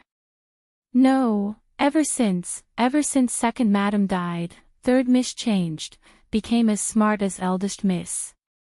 Yao Tu sat there dejectedly, allowing Yingli to do whatever she wanted. Smart in what way? Yingli's gaze was cold as she continued to ask. Third miss used the fact that master had a child outside the residence to send second miss away. She entered Plum Pavilion and was later made a consort. Third miss even took revenge for second madam. Eldest madam and master both died in second miss's hands. Yao Tu blurted out everything he knew subconsciously. When Yingli heard the shocking facts, she felt that Yao Moan was even more terrifying. Right at this time, Yingli suddenly heard movement outside the door. She immediately knocked Yao Tu unconscious with a palm strike. When she turned around, she saw Qing Long standing in front of her. "Why are you here?" asked Yingli in confusion. Reporting to Imperial Guarding, this subordinate discovered Huan Heng's whereabouts. "He's at the esteemed prince residence," said Qing Long respectfully as he cupped his fists. "Huan Heng? He's at the esteemed prince residence?" Yingli looked towards Qing Long suspiciously. In her opinion, being able to escape from the heavenly prison was equivalent to being able to keep his life. No matter how stupid Huan Heng was, there was no way he would stay in the imperial city. The secret envoy saw it with his own eyes. Qing Long reported this to His Majesty, and it was His Majesty who ordered this subordinate to inform Imperial Guarding, explained Qing Long. "He's still here?" Yingli vaguely felt that something was wrong, but she couldn't figure out what it was. "He's here. The secret envoy is secretly monitoring him, so he can't escape," replied Qing Long. Chapter 296. Got it, I'll go right now. Yingli believed that Azure Dragon wouldn't dare lie to her because she knew that Azure Dragon was Yi Hongyi's most trusted bodyguard. Yingli's guess was correct. Azure Dragon really wasn't lying to her because the person who was lying to her was Yi Hongyi. At noon, Yao Moan tossed 2 pieces of fresh fish in front of Fluffy and Jewel. When she looked up, she saw that Ting Yu was running in from outside. "You didn't find him?" Yao Moan lifted her brows when she saw that there was no one behind Ting Yu. Replying, "Your Highness, this servant searched the entire imperial palace but didn't find a trace of Prince. Prince couldn't have left the palace, right?" Ting Yu wiped at her sweat as she panted heavily. "He's too embarrassed to even step out of Guan Osprey Palace, much less leave the palace. Did someone come by today?" Yao Moan and Yin Shui went out early in the morning to take care of business. When they returned, Yi Junqing wasn't in Guan Osprey Palace. This servant was careless and only went to the imperial kitchen once. "When I returned, I didn't see Prince." "Perhaps Prince went out during this time," reported Ting Yu. In reality, this couldn't be considered careless. Every day, Ting Yu had to go to the imperial kitchen 2 hours in advance to order the menu. "It has nothing to do with you." If it wasn't something important, Yi Junqing definitely wouldn't leave the palace with the bell. "Yin Shui, make a trip to the esteemed prince residence." Yao Moan's gaze turned cold as an indescribable panic welled up in her heart. Yin Shui didn't dare to tarry and immediately rushed over to the esteemed prince. When Yingli arrived at the esteemed prince residence and entered, she discovered that it was completely empty. There wasn't even a single servant to clean the place. Although she was filled with suspicion, Yingli still cautiously walked in. From the front courtyard to the back garden, Yingli searched the entire area but didn't find any trace of Huan Heng. Just as Yingli was about to leave, she suddenly heard movement in the room behind her. Yingli immediately turned around and gripped her long sword with one hand. As she got closer and closer to the door, the sounds inside became clearer and clearer. Yingli slowed down and held the hilt of her sword tightly with one hand. She placed the other hand on the door and pushed it hard. Seeing that there was a figure inside, Yingli rushed in without saying a word. However, the moment she entered the door, she suddenly smelled a pungent smell. Then, everything in front of her turned white, and a large amount of gray stone powder flew over. Ingli knew something was wrong and immediately covered her eyes with her hands.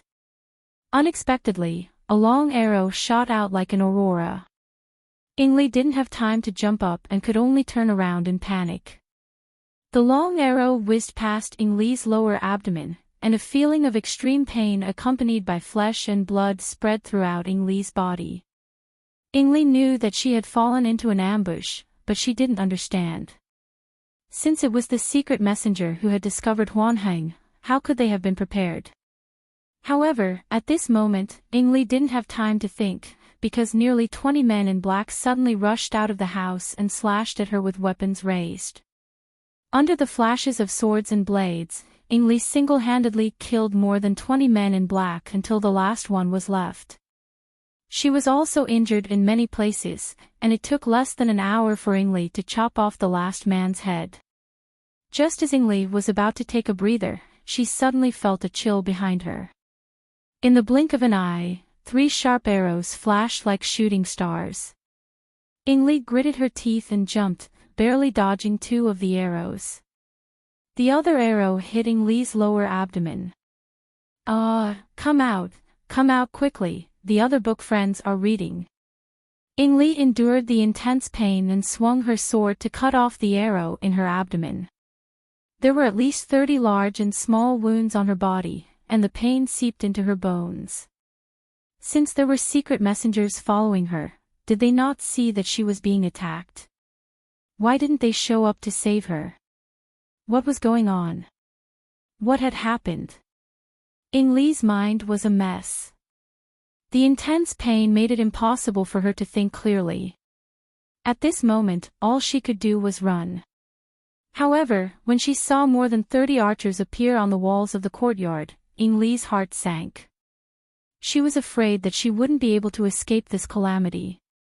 Even now, she still didn't know who killed her. Ingli used the last of her strength to swing her sword as the rain of arrows whistled towards her.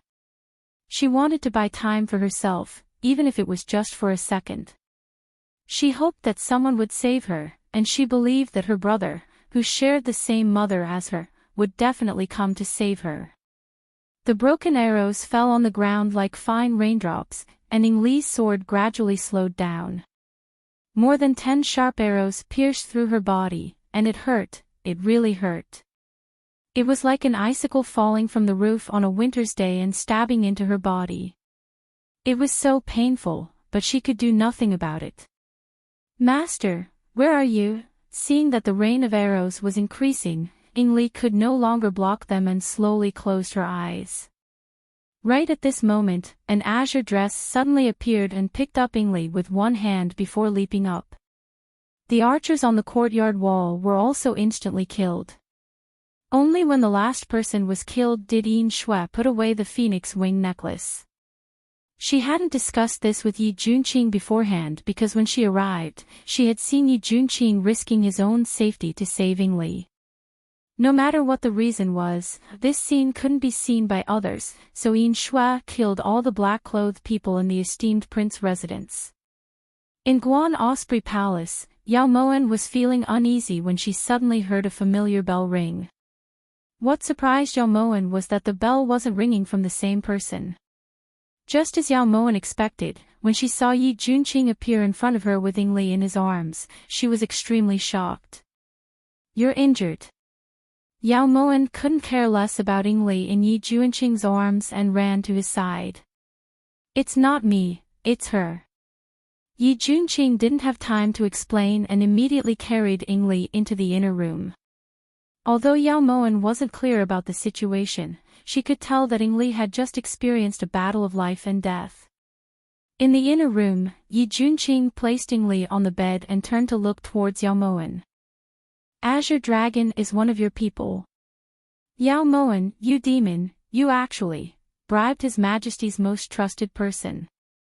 Ingli's mouth was continuously bleeding and the several dozen wounds on her body were so painful that her face was deathly pale. "It was Azure Dragon who lured you into this trap." When Yao Moen saw the several dozen arrows on Ing Li's body, she knew that even the 9 revivals pill wouldn't be able to save her life. Yao Moen, how malicious of you. Ing Li won't let you off even as a ghost. Pfft. Ing Li's life was slipping away and the blood in her body was gradually drying up. The person you shouldn't let off even as a ghost is Yi Hongyi. How could Moen be able to sway Azure Dragon's loyalty? Yao Moen hated Ing Li, but at this moment, her eyes were brimming with tears. How heart-wrenching was it to be betrayed by the person you loved the most? Ing Li received the punishment she deserved, but Yao Moen's heart softened. She suddenly felt that this kind of punishment was too heavy. Nonsense. His Majesty. His Majesty wouldn't kill Ing Li. He wouldn't. He wouldn't have a reason. Ing Li tried to get up in agitation, but because of the strain, the wounds on her body began to bleed. The pure white bed sheets had already been dyed a bewitching red spider lily by Ing Li. It complemented the flower on her face, creating a beautiful desolation and a bone-deep sorrow. The reason is that your existence threatens his throne. You're the older brother who shared the same mother. You've always believed in rumors and slander. Even if you dug out your heart and gave it to him, it still wouldn't be able to overcome those baseless rumors. Yao Moen pursed her lips bitterly and slowly walked to Ing Li's side, her eyes misty. You know Ing Li's identity. How is that possible? Ing Li weakly leaned against the bed as she looked towards Yao Moen in disbelief. There are too many impossible things in this world. Just like the older brother you trusted so much, yet he schemed to lure you into this trap. Ing Li, because of Lu Xing's death, this consort hates you, but in this moment, this consort really doesn't want you to die. Only by personally experiencing it could one understand it. At this moment, Yao Moen knew that Ing Li's heart was already in extreme pain. It was as if she was living a life worse than death. Chapter 297. I don't understand, Ing Li doesn't understand. Big brother once said that I'm the closest person to him in the world. I'm his younger sister. Why? Even though Ing Li had been hit by over 10 arrows, she hadn't shed a single tear. But now, tears were pouring down her face. Gossip is a fearful thing. He didn't want anyone to see your face because it would cause people's imaginations to run wild. Yao Moen's hands trembled inside her sleeves. She wanted to reach out and cover all of Ing Li's wounds to stop the blood from flowing, but she knew that it would be useless. Why doesn't he believe that Ing Li truly loves him? Ing Li only just acknowledged Big Brother. I can't bear to part with him. Ing Li's pupils started to slacken.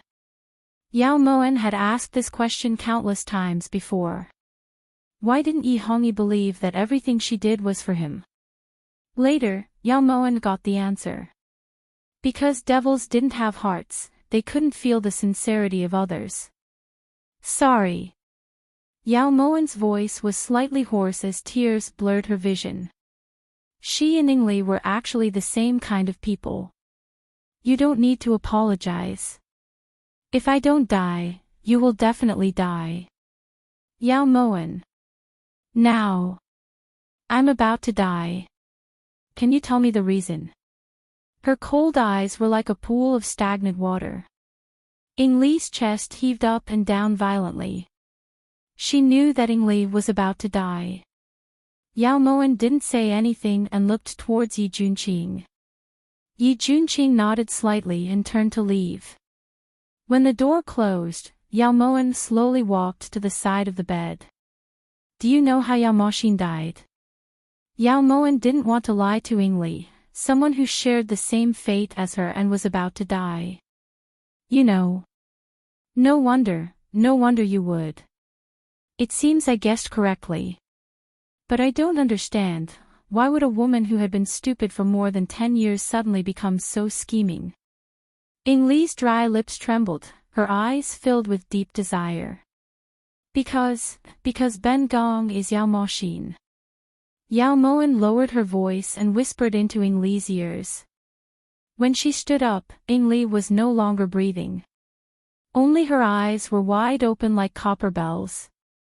As she looked at Ing Li, who was lying lifelessly on her couch, Yao Mo-wan slowly reached out and took off the red spider lily mask. The face that appeared in front of her was exactly the same as Yi Hongyi's.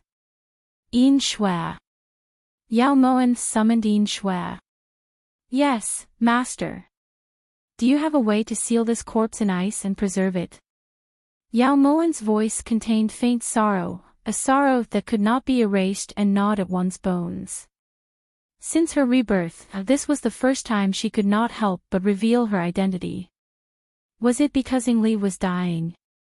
Or had Ing Li's experience touched the softest chord in her heart? Yao Moen didn't want to investigate further. Master, this subordinate can use an ice coffin to seal his body in ice, ensuring that he will be fine for 10 years, Yin Shui said truthfully. I won't kill Boren.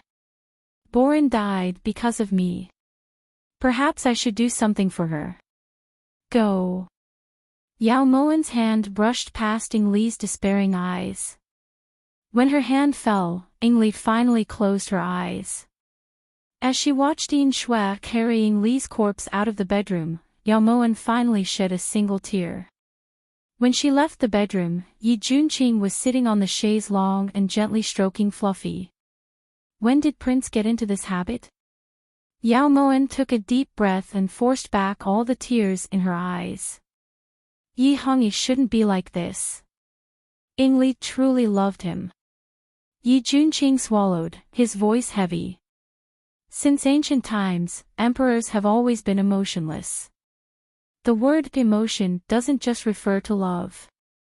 Family and friendship are also the cheapest things in the eyes of an emperor. Moen doesn't find it strange that Yi Hongyi would react this way. Prince, do you want to drink a cup? Yao Moen walked over to the table and poured a cup of tea. For the sake of those baseless rumors, he was willing to kill his own family. Was it worth it?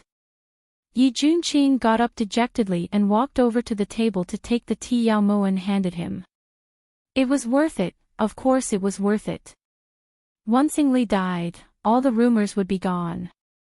No one would dare to question his imperial bloodline anymore. No one would be able to shake his empire anymore, explained Yao Moen matter-of-factly. He wasn't worthy, muttered Yi Junqing through gritted teeth. The rest of his words were swallowed back into his stomach along with the tea. Actually, Prince doesn't want to know how Moen replied to Ing Li. Yao Moen hadn't expected that Yi Junqing would leave without hesitation. When you want to tell this prince, you'll naturally tell me. If you don't want to, this prince won't force you, said Yi Junqing indifferently. When did Prince become so obedient? Yao Moen smiled slightly and let out a long sigh of relief. This prince isn't being obedient, this is being tactful. Yi Junqing retorted. No matter what, Prince performed well. Here, these are the keys to the silver chain. There's a total of 37 of them. Yao Moen took out a bunch of keys from her sleeve and placed them in front of Yi Junqing. You're willing to give them to this prince? Yi Junqing lifted his brows and looked towards Yao Moen suspiciously. Things that were so easily obtained always made him feel uneasy. Of course. Prince is about to face a powerful enemy, so it's inconvenient to bring along these bells. Also, Ing Li is already dead, so these bells are useless. Yao Moen took a sip of tea. About to face a powerful enemy. Who? Yi Junqing didn't think much of it, but when he picked up the keys, he suddenly felt troubled. Although he had the keys, which lock did these 37 keys correspond to? Luo Bin. Why do you think Yi Hongyi lured Ing Li into the esteemed prince residence? And why did he lure Prince out? Yao Moen's brows furrowed slightly. Although she didn't know Luo Bin very well, based on his past achievements, she could tell that he wasn't an ordinary person. Your Majesty wants to shift the blame for Ying Li's death onto this prince. Yi Junqing wasn't surprised at all. Why would someone who could even kill his own twin sister talk about brotherhood with him? It's obvious. Although Yin Shui killed all of the black-clothed people in the Su Prince residence, there's no such thing as an airtight wall in this world. Luo Bin will find out sooner or later that Ying Li was attacked in the Su Prince residence. Yao Moan's expression was solemn. But Ying Li didn't die in the esteemed prince residence, and it was this prince who saved her. Yi Junqing held the keys in his hand and tried them one by one. She was saved. Yao Moan retorted with a bitter smile. That's right, what are you planning on doing with Ying Li's corpse? Asked Yi Junqing in realization. I'm naturally going to hide it for as long as I can. Firstly, it'll make Yi Hongyi unable to eat or sleep in peace. Secondly, if Prince really ends up in Luo Bin's hands, this consort might be able to use it to save Prince's life. Even so, Yao Moan truly didn't want the second scenario to happen.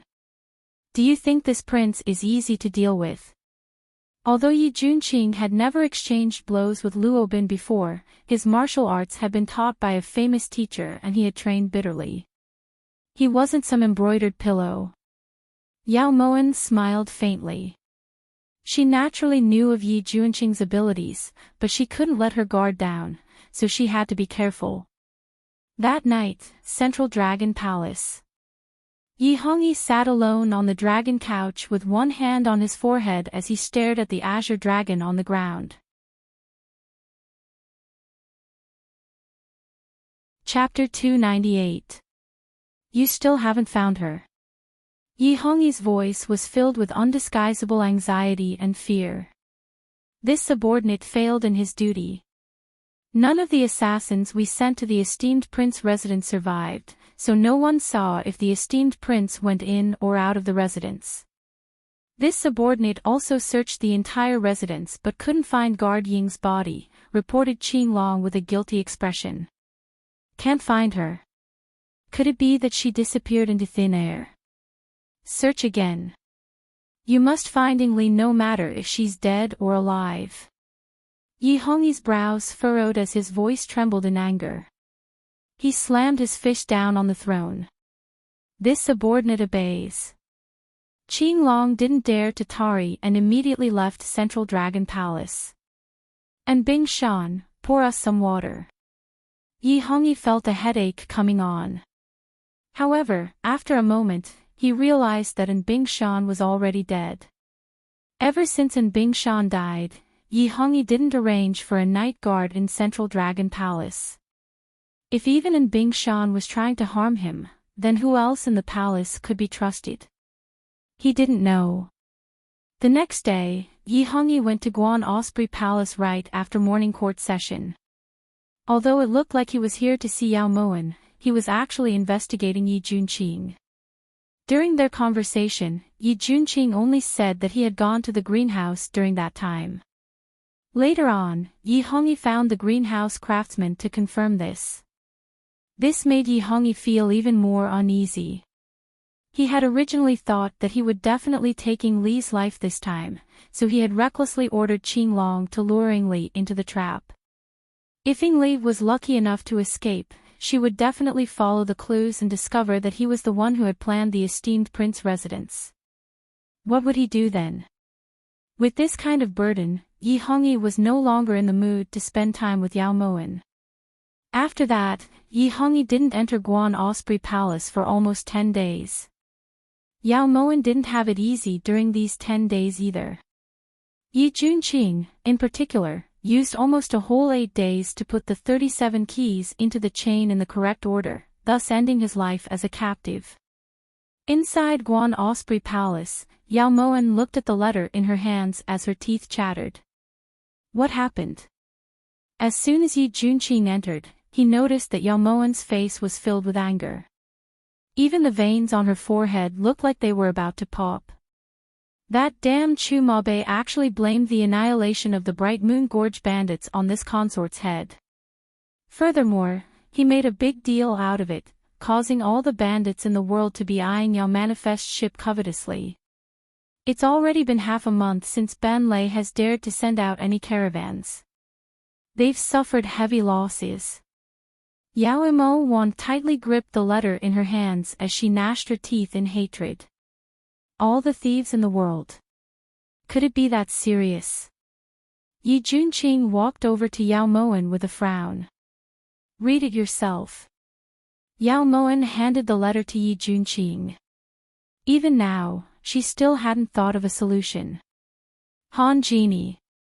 Yan Nanxing seems to be very familiar with him. When Yi Junqing saw these 3 words on the letter, his frown deepened. Yan Nanxing knows him.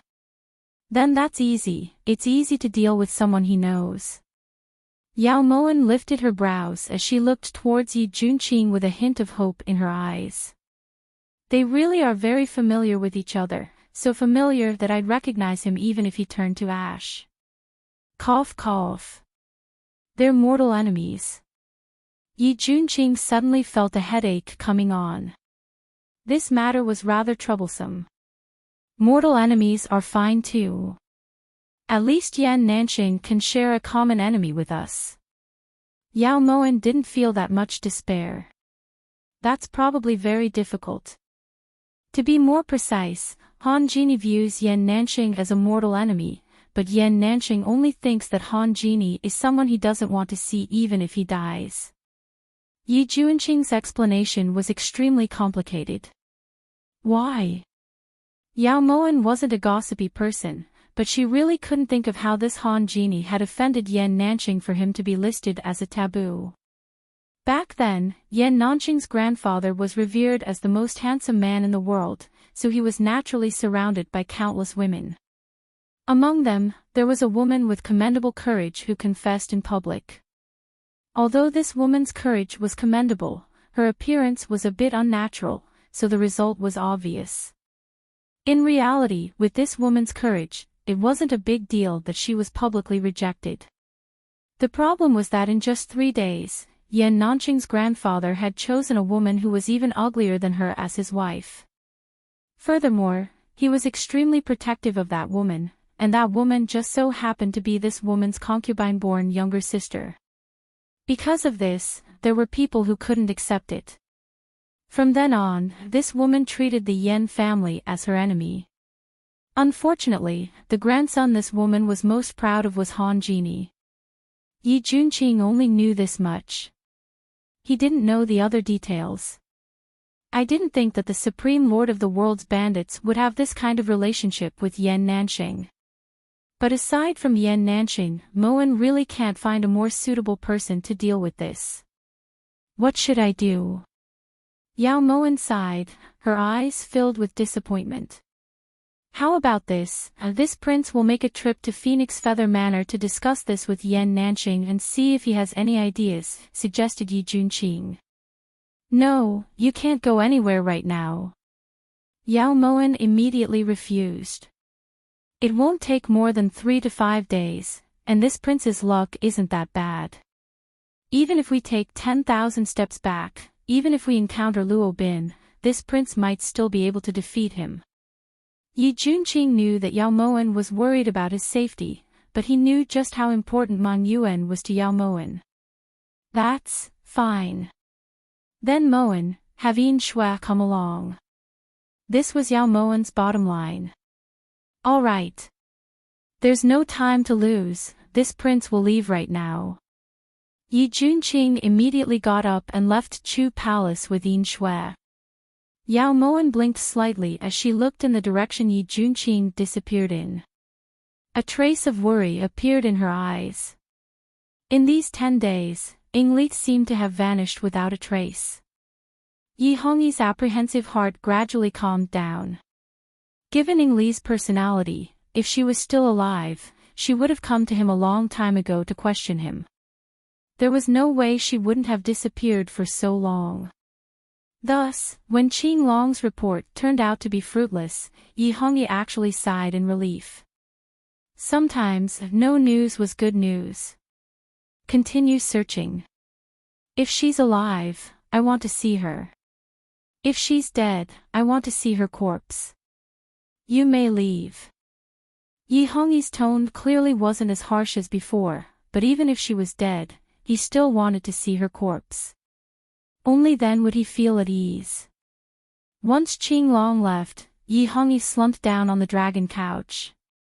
His coarse fingers subconsciously caressed the side of his body, but there was nothing to rely on.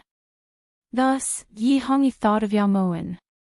That kind of cute and obedient child would always inadvertently tug at his heartstrings. Obtaining such a favored child was the will of the heavens, so how could he let down the heavens' good intentions? When he thought of this, Yi Hongyi immediately got up, but just as he was about to get off the dragon couch, he suddenly felt a chill on his neck. Who are you? Yi Hongyi did his best to suppress the fear in his heart as he questioned fiercely. Does your majesty still remember what you promised this humble Daoist? The clear and cold voice seemed illusory and ethereal, as if it came from the ninth heaven. Yi Hongyi was stunned when he heard this, but in the next second, he forced himself to calm down and turn to look at the person beside him. Using the light from the night pearls, Yi Hongyi could clearly see a white-bearded old man standing in front of him. The sharp blade in his hand shone with an icy light. General Luo. Long time no see. Yi Hongyi sighed inwardly, then got up excitedly, reaching out to support Luo Bin. Your Majesty still hasn't answered this humble Daoist's question. Luo Bin's eyes were cold, but the sharp sword in his hand didn't move away in the slightest. Jin remembers that Jin promised General that I would protect Ying Li. But Jin never expected that Ying Li would go missing for several days in order to investigate the spy in the palace. Jin did everything in my power to search for her, but I didn't find any traces. It was Zhen who failed General Luo. It was Zhen who was negligent. Yi Hongyi shook his head in pain as he spoke with self-blame. Chapter 299. Disappeared. Does your Majesty know where Ying Li was last seen? Luo Bin's eyes were deep and his voice was deep and resounding. Esteemed Prince Residence. Yi Hongyi didn't hesitate and immediately gave the location. A strange light flashed through his eyes. Yi Junqing. How did Ying Li find Yi Junqing? According to what this humble Daoist knows, Yi Junqing has been living in the inner palace for about a year now. Luo Bin looked towards Yi Hongyi suspiciously. We will leave this matter to Miss Ying Li to handle. We aren't very clear on the reason either, but Miss Ying Li did mention Junqing. However, Junqing is our brother, so we can't believe that he's a spy. Yi Hongyi's expression was heavy and there was a hint of helplessness in his eyes. This humble Daoist will naturally investigate this matter for your Majesty, but before that, forgive this humble Daoist for needing to find Ying Li first. Luo Bin didn't doubt Yi Hongyi's words and slowly sheathed his sword. Since General is here, we will order people to prepare a palace for General to rest. Yi Hongyi's heart finally calmed down when he saw Luo Bin sheath his sword. At the same time, a trace of killing intent rose from the bottom of his heart. Luo Bin has already stepped into the Tao. His Daoist title is Spiritual Master Ziyang, so I'm no longer a general. This humble Daoist appreciates your Majesty's good intentions. Farewell. Luo Bin bowed and was about to leave when he suddenly turned. May I ask, if Ying Li can remove her mask in front of your Majesty? Luo Bin hesitated for a moment before asking. No. Yi Hongyi immediately denied it without hesitation. Luo Bin nodded slightly before leaving Central Dragon Palace. The second Luo Bin left, Yi Hongyi instantly felt his legs go weak and he fell back onto his chair. His hands trembled as he wiped at the cold sweat on his forehead. He had been scared out of his wits. After 5 days, Yao Moen still hadn't seen Yi Junqing and Yin Shui return, so she sent a letter to Phoenix Feather Manor. Not even 3 days later, Yan Nanxing appeared in front of Yao Moen. This noble one has appeared not because of your deception skills, but because this noble one wants to personally tell you that Yao Moen, don't play this kind of trick again. In the future, this noble one won't believe a single word you say or even a single punctuation mark.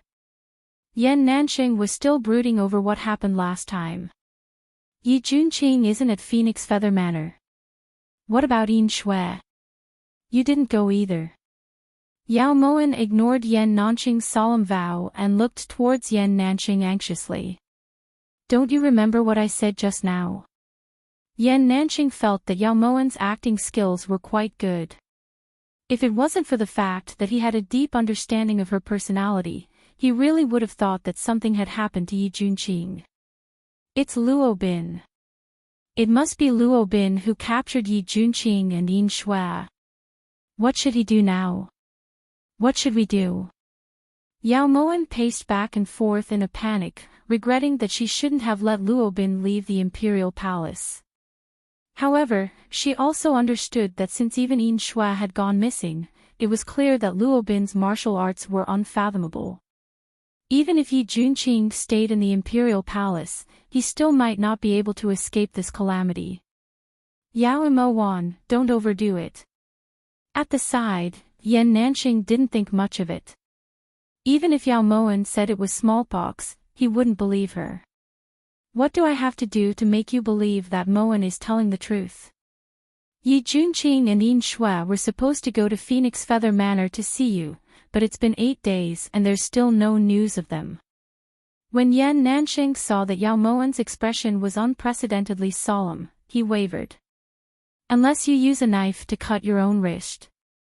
Perhaps it was because the wounds from the past were too deep, but even though Yao Moen spoke so confidently, Yan Nanxing still didn't dare to believe her. The other readers were currently reading. Yao Moen didn't say anything else. She casually picked up a dagger from the fruit platter on the table and cut her own wrist. When Yan Nanxing saw that Yao Moen's wrist had turned dark red, he immediately moved to snatch the dagger away. Something really happened to them. Who did it? Yan Nanxing finally believed her. Based on his understanding of Yao Moen, although she loved money, she definitely wouldn't do something like harm her own body for money. Luo Bin. Yao Moen couldn't think of a second person other than Luo Bin. At the side, Ting Yu was using a white gauze to bandage her master's wound. Who's Luo Bin? Yan Nanxing rarely paid attention to the matters of the imperial court, so he was naturally unfamiliar with the name Luo Bin. Moen will explain this to you later. Do you know where there's an ice coffin nearby? Yao Moen suddenly recalled how she had Yin Shui preserving Li's corpse. If Yin Shui was smart enough, she would definitely lead Luo Bin there. Although doing this might provoke Luo Bin into starting a massacre, this was the only method that would allow her to find them as quickly as possible. Ice coffin. Nanxing only knows that there's a cave in the forest 700 li away from the imperial city. There's a natural ice stone inside. Is that the ice coffin you're talking about? Yan Nanxing tried hard to remember as he replied from memory. Does Yin Shui know where that is? Yao Moen's voice became more and more urgent. She couldn't imagine that in 8 days, would Yi Junqing and Yin Shui. Yao Moen didn't dare to think about it. Of course, that's where she found it. Yan Nanxing nodded. Take me there. Yao Moen seemed to see hope and immediately spoke up. Although Yan Nanxing didn't know what was going on, he didn't dare tarry. He immediately leaped out of Guan Osprey Palace with Yao Moen in his arms and headed straight for the forest 700 li away. Inside the cold and damp cave, Yi Junqing and Yin Shui leaned powerlessly against the protruding wall. They were incredibly weak. Prince, are you all right? Asked Yin Shui with difficulty when she sensed that Yi Junqing's breathing was gradually weakening. I'm fine. If I really die here, then this prince will have let you down. Yi Junqing smiled bitterly as blood seeped out of his chapped lips. In the past 4 days, they hadn't eaten or drunk a drop of water. Now they didn't even have the strength to stand up. If Prince dies like this, then the one who will be letting down won't be Yin Shui. Yin Shui smiled bitterly as her vision began to blur. You're talking about Yao Moen. That's right. If this prince dies like this, then she probably won't be able to find someone as easy to bully as this prince. The moment Yi Junqing thought of Yao Moen, his heart suddenly ached and he was reluctant to part with her. He couldn't understand his current state of mind. If he died, then he would be able to be with Ma Xin, but he couldn't bear to die. He really didn't want to. Master has a sharp tongue but a soft heart. If Yin Shui's guess isn't wrong, Master is probably going crazy from anxiety right now.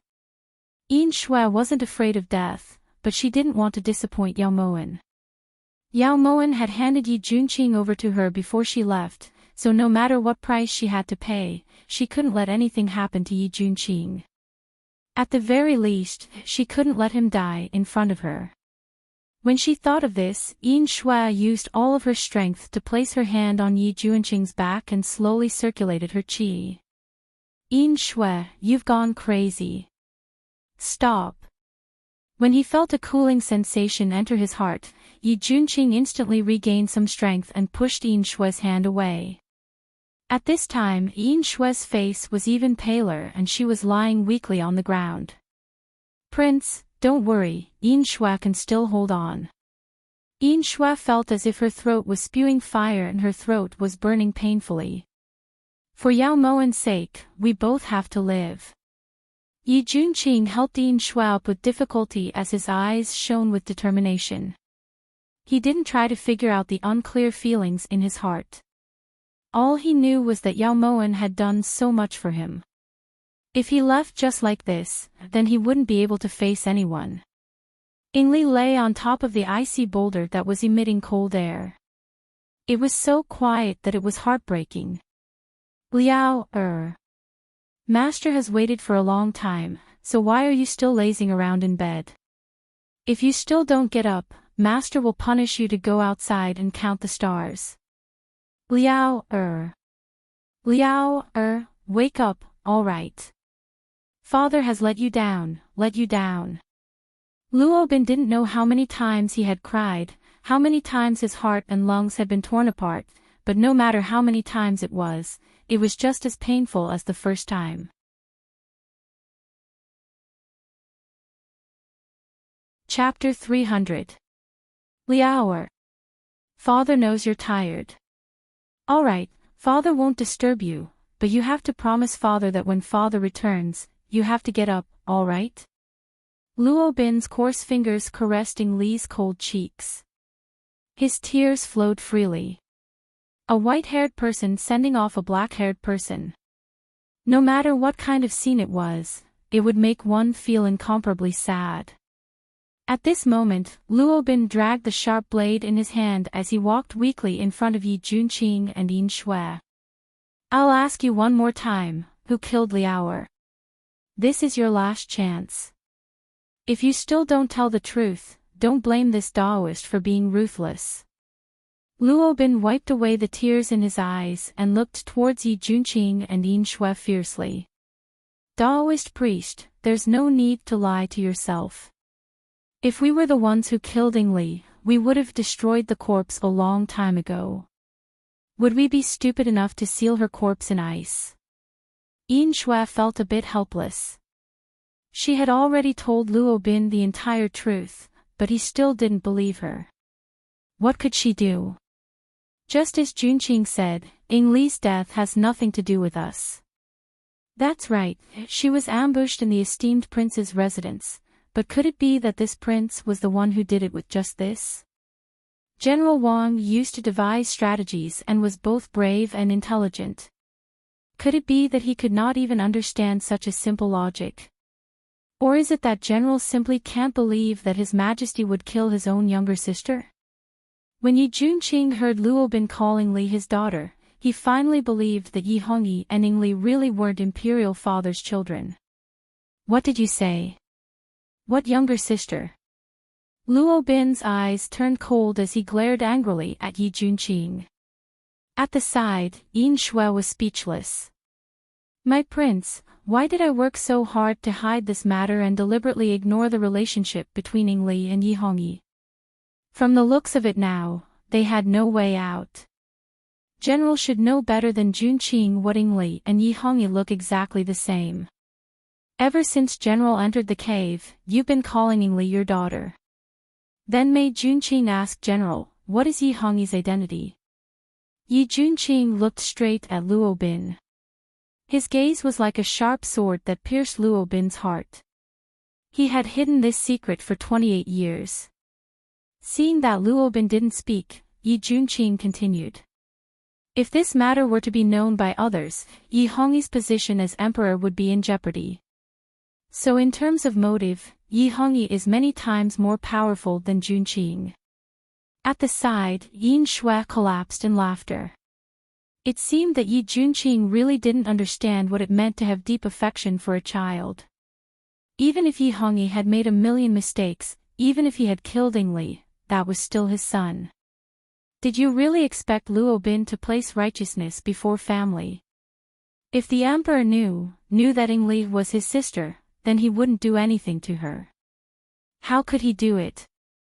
Luo Bin's body swayed, his eyes filled with bone-piercing sorrow. General, surely you don't think that Yingli's face will be the reason for Yi Hongyi to be merciful? If that was really the case, then the tragedy of 5 dragons vying for the throne wouldn't have happened, and Junqing wouldn't be the only son left of imperial father. Yi Junqing sneered as a cold light flashed through his eyes. At almost the same time, the tip of Luo Bin's sword was pressed against Yi Junqing's throat, his eyes flashing with unconcealable killing intent. General, are you trying to silence me? Come. In any case, General has the pardon golden scroll that Imperial Father bestowed upon you. Even if you kill Imperial Father's son and steal Imperial Father's empire, no one would dare to do anything to General. Yi Junqing glared at Luo Bin angrily, his eyes filled with disdain. Late Emperor. This old subject didn't do it on purpose. It wasn't. Yi Junqing's words stirred up the guilt and remorse buried deep in Luo Bin's heart. At this moment, Luo Bin knelt on the ground with a thud, tears and snot flowing down his face. His hoarse voice was filled with remorse. Yi Junqing sighed inwardly, then turned to look towards Yin Shui. Yin Shui didn't look very optimistic. Although Luo Bin felt guilty, that didn't mean he could place righteousness before family.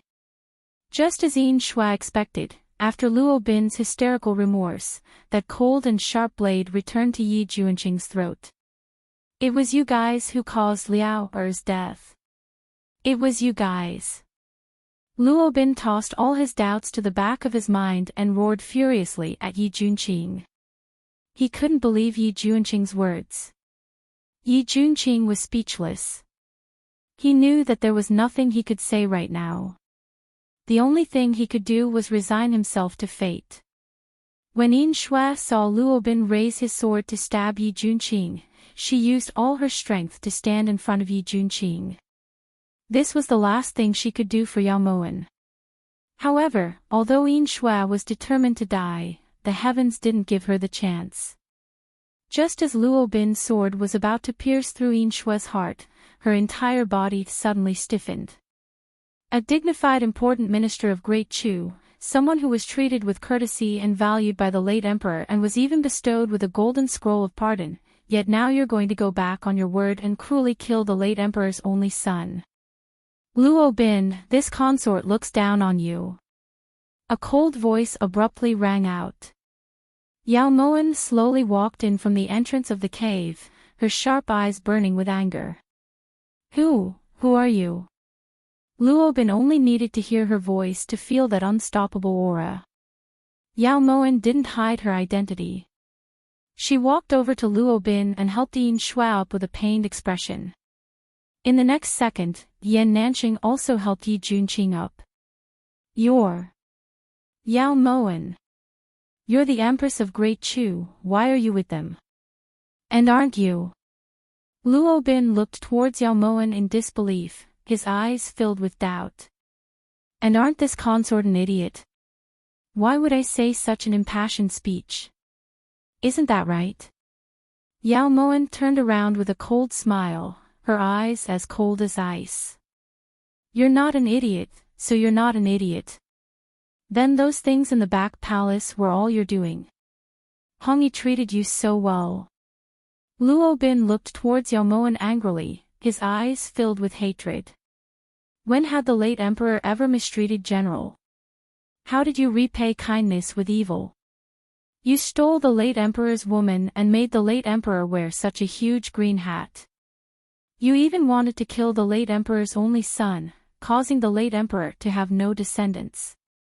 You even allowed your own son to become the emperor and stole the late emperor's beautiful land.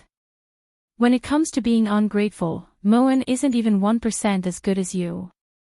What right do you have to criticize Moen now? Yao Moen walked over to Luo Bin step by step. Her words were like jewels, causing Luo Bin to feel too ashamed to show his face. This humble Taoist had no choice. Luo Bin was at a loss for words, his voice filled with sorrow. No choice. Who held a sword to General's neck and forced General to climb onto old consort Zhuang's couch? Or would General not be able to live if Yi Junqing wasn't killed? General, tell me, which of these things could be considered as having no choice? Yao Moen questioned harshly, forcing Luo Bin to be speechless. At the side, Yi Junqing and the other two looked at each other in dismay. This mouth of Yao Moen's, if you don't argue, you won't let people off. If you want to kill, then kill. In any case, without Liao, there's no hope for this humble Taoist to live anymore. Luo Bin stopped arguing with Yao Moen and just closed his eyes to wait for death. Yingli is dead, but Yi Hongyi is still alive. Yao Moen's lips curved into a smile as a strange light flashed through her eyes. What do you mean? He's His Majesty, what do you dare do to him? Luo Bin abruptly opened his eyes and looked towards Yao Moen angrily. I wonder if General dares to make a bet with Moen. Yao Moen restrained the strange light in her eyes and lifted her brows towards Luo Bin. What bet?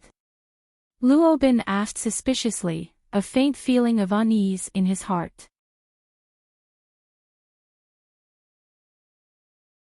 Chapter 301. Moen, let General go back. General, tell Yi Hongyi that Yingli is already dead and you want to leave with Yingli's corpse. As long as General can leave Central Dragon Palace safely, Moen will voluntarily admit everything to Yi Hongyi. How about it? Yao Moen said solemnly without any hint of ridicule. That's all. Luo Bin found Yao Moen's suggestion a bit unimaginable. That's right. Yao Moen nodded. All right. Luo Bin agreed. Seeing Luo Bin nod, Yao Moen looked towards Yan Nanxing. Although Yan Nanxing was unwilling, he still unsealed Luo Bin's acupoints. Once Luo Bin left, Yi Junqing looked towards Yao Moen suspiciously. This prince doesn't understand, why did you make this bet with Luo Bin? This bet is completely meaningless. Yin Shua and Yan Nanxing also looked towards Yao Moen in confusion. Meaningless? It should be very meaningful. Moen wants Luo Bin to know the truth, to know that he gave birth to such an obedient and sensible son. She also wants to see just how black Yi Hongyi's heart is. That's his birth father. Yao Moen's lips curved strangely. The smile on her face caused the three people to shiver uncontrollably. Isn't Master afraid that Luo Bin will talk nonsense in front of Yi Hongyi? Yin Shua looked towards Yao Moen worriedly. Based on Luo Bin's personality, he won't. Even if he says it, Yi Hongyi has to believe it first. Yao Moen's smile grew even brighter. The three people trembled even more. Late at night, Central Dragon Palace was silent. When Luo Bin appeared in front of Yi Hongyi again, he clearly didn't have the shock and fear he had before. Did General find missing Li? Yi Hongyi walked forward with large strides, his brows tightly furrowed. His expression was so conflicted that it seemed like he cared about Li found her. Luo Bin didn't hide the sorrow in his heart and his voice was hoarse. Really? Then that's good, that's good. Where's missing Li? Why didn't she come back with you? Yi Hongyi subconsciously swallowed, his eyes inadvertently glancing at the expression in Luo Bin's eyes. His heart instantly tightened. She's dead. This humble Taoist found her corpse in a cave. One Earth died so miserably. 10,000 arrows pierced her heart. Does your majesty know who was so cruel? Luo Bin's deep eyes slowly turned towards Yi Hongyi. His eyes were filled with unclear emotions. He really wanted to know why Yao Mo dared to make this bet with him. What had his son, the Emperor of the Great Chu, become? Ying Li's death was a trap set up by her own brother. Miss Ying Li is dead. Could it really be? Impossible. How could Junqing possibly rebel against us? Yi Hongyi feigned shock as he looked towards Luo Bin. It can't be him. Before Ying Li died, she had scratched out the murderer's name beside her, but the writing was too indistinct. This humble Taoist couldn't make out the character clearly, but there seemed to be one character that was long. Luo Bin immediately denied it and looked towards Yi Hongyi with a serious expression. Long, so it wasn't Yi Junqing. Don't worry, General, we will naturally send people to investigate this matter. No matter what, we won't let Miss Ying Li die in vain. The moment Yi Hongyi heard the word long, his heartstrings tightened, but he still pretended to be calm. This humble Taoist thanks your majesty. This humble Taoist has come to bid farewell to your majesty. This humble Taoist wishes to take Wen Er's corpse back to Jiangnan to be buried. That was one of her favorite places. Luo Bin's heart ached when he thought of Ying Li's death. This was his fault. If he hadn't told Ying Li to return to the Great Chu Imperial Palace, she wouldn't have died. General is leaving. How about this, General, please wait a moment. We will order people to prepare a meal. When General arrived, we weren't able to welcome General. Now that General is leaving in such a hurry, we must prepare a farewell feast for General no matter what. Come, prepare wine. Before Luo Bin could refuse, Yi Hongyi impatiently ordered the meal.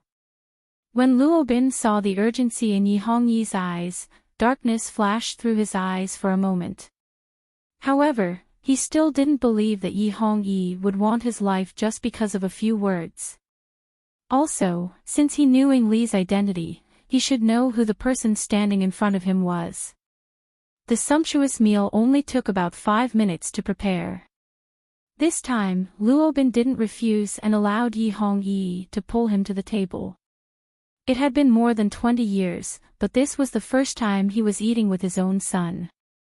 There was only this one chance, so he couldn't bear to give it up. General, this cup is our apology. It was us who didn't take good care of Ying Li, that's why. No matter what, we will drink first as a sign of respect. We will remember what happened to Ying Li and will definitely give General an explanation in the future. Yi Hongyi said solemnly before raising his cup to drink. His thick eyelashes hid the coldness in Yi Hongyi's eyes. When Yi Hongyi finished the cup, Luo Bin didn't raise his cup. Why isn't General drinking? Could it be that you're blaming us because of what happened to Ying Li? Yi Hongyi silently swallowed. His eyes subconsciously glanced towards the ink painting on the wall as he silently turned around. This humble Taoist hasn't drunk the imperial wine of the palace in 28 years. Let this humble Taoist taste it and see if the taste of this wine is still as rich as it was back then. Luo Bin hesitated for a moment before raising his hand to drink the wine. What a delicious taste! It was mixed with Luo Yen sand, crane crown red, and Tianzhu powder. Each of these 3 poisons could kill a person, but Yi Hongyi just had to mix all three together. How much did he want to die? Luo Bin smiled bitterly. Yao Moan, you win. How is it? When Yi Hongyi saw Luo Bin place the empty cup on the table, his heart finally calmed down. This humble Daoist is indebted to your Majesty's great kindness. To be able to drink such fine wine in this life, even if this humble Daoist dies, he will be able to rest in peace. Luo Bin's lungs ached, but he forced himself to remain expressionless. Since General likes it, we will pour General another cup. Luo Bin's reaction exceeded Yi Hongyi's expectations. He knew that Luo Bin's martial arts were extremely high, so he hurriedly poured another cup for Luo Bin. Thank you, Your Majesty, but, before drinking this cup of wine, Luo Bin has some things to say to Your Majesty. Luo Bin slowly raised the wine cup and looked towards Yi Hongyi. General, please speak. Yi Hongyi met Luo Bin's gaze with a bit of guilt. This humble Daoist entered the army in the 11th year. That year, this humble Daoist had just turned 20 and was already engaged to Zhuang Yi's daughter, Zhuang Xiaorong. However, this battle lasted for 15 years. Time flew like an arrow and the sun and moon flew like a shuttle. When this humble Daoist saw Xiaorong again, she had already become the late emperor's concubine. The heavens make fools of people. This humble Daoist and the woman I love the most missed each other just like that. Thus, Luo Bin's lips were bleeding. The dark red blood dyed the Daoist robe in front of his chest, but he was still calm and composed. It was as if the blood hadn't come from his mouth. Shut up. General, there's no need to say any more. Yi Hongyi abruptly stood up and quickly retreated to the ink wash painting, his cold eyes staring straight at Luo Bin. Thus, after a drunken night and a charming night, this humble Daoist committed a heavenly taboo. In order to make up for this humble Daoist's sins, this humble Daoist resigned from his position and went into seclusion to cultivate asceticism. Originally, everything had already passed, but this humble Daoist never expected that. Luo Bin's eyes were moist. The blood at the corner of his lips gradually turned black. The thick inky black color indicated the strong poison in the wine. Shut up. We told you to shut up. Luo Bin, you tainted Our Lady Mother, you deserve to die. You deserve to die. Yi Hongyi used extreme anger to cover up the fear and shock in his heart. At this moment, he was extremely afraid. The hand that was pressing down on the ink wash painting's mechanism trembled uncontrollably. This humble Daoist deserves to die. But what did Ingli do wrong? Why did Your Majesty want Ingli to die? She's your younger sister. The same blood as you flows through her body. How could you? Tears fell from Luo Bin's eyes. The pain in his body wasn't even 1,000th of the pain in his heart. This was an unfair world. Just who was the one who committed this sin?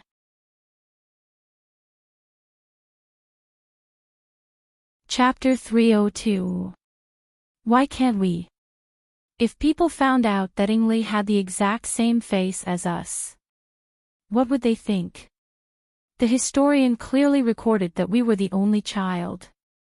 Ingli's appearance would destroy everything, and your appearance would also destroy everything.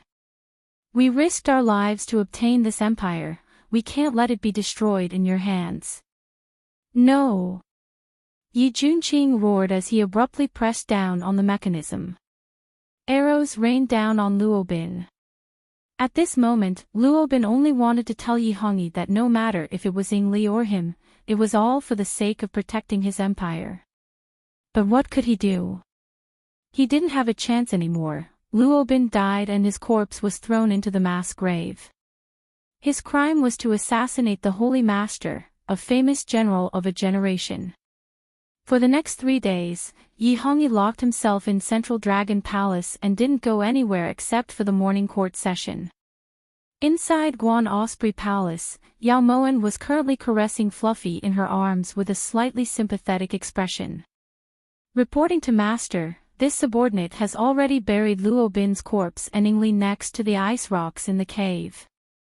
They can rest in peace now. Yin Shui suddenly appeared and reported. I'm afraid they'll never be able to rest in peace. Yao Moen sighed with a trace of sadness in her eyes. You're just crying crocodile tears. If you hadn't made that bet with Luo Bin, he might not have died, right? If Luo Bin hadn't died, the fact that Yi Hongyi wasn't the late emperor's son could be announced to the world at any time. You ruined everything. Yan Nanxing crossed his legs and leaned lazily against the chair as he looked towards Yao Moen disapprovingly. Even if Yi Hongyi didn't kill Luo Bin, do you think that Luo Bin didn't want to die? Now that Ingli is dead, no matter how Ingli died, he only has Yi Hongyi left as his son. For this son, do you think that he would allow us to use anything that could threaten Yi Hongyi? I'm afraid that Honorable Lord wouldn't be able to understand this. Yao Moen analyzed calmly, then got up and walked to the table to pour herself a cup of tea. Look at what you're saying, it's as if you can understand it. Yan Nanxing clicked his tongue, then turned to look at Yi Junqing. From breakfast until now, Yi Junqing had been sitting there without saying a word. Her heart suddenly ached. How could she not feel it? Yao Moen's lips curved into a bitter smile, but she quickly recovered. Junior brother, life and death are decreed by fate, while riches and honor are determined by the heavens.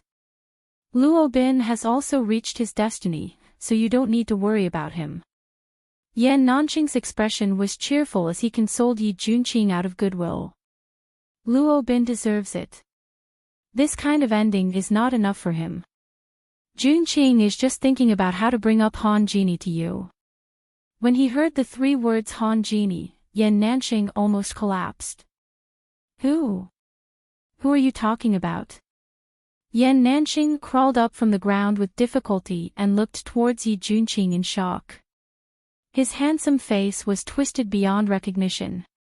Han Genie, repeated Yi Junqing with perfect articulation. Ahem. Nanxing remembered that he still has some matters to attend to in the manor, so he won't be accompanying you. Farewell. The way Yan Nanxing got up as if he was running for his life made Yao Moen believe that this Han Genie really wasn't simple.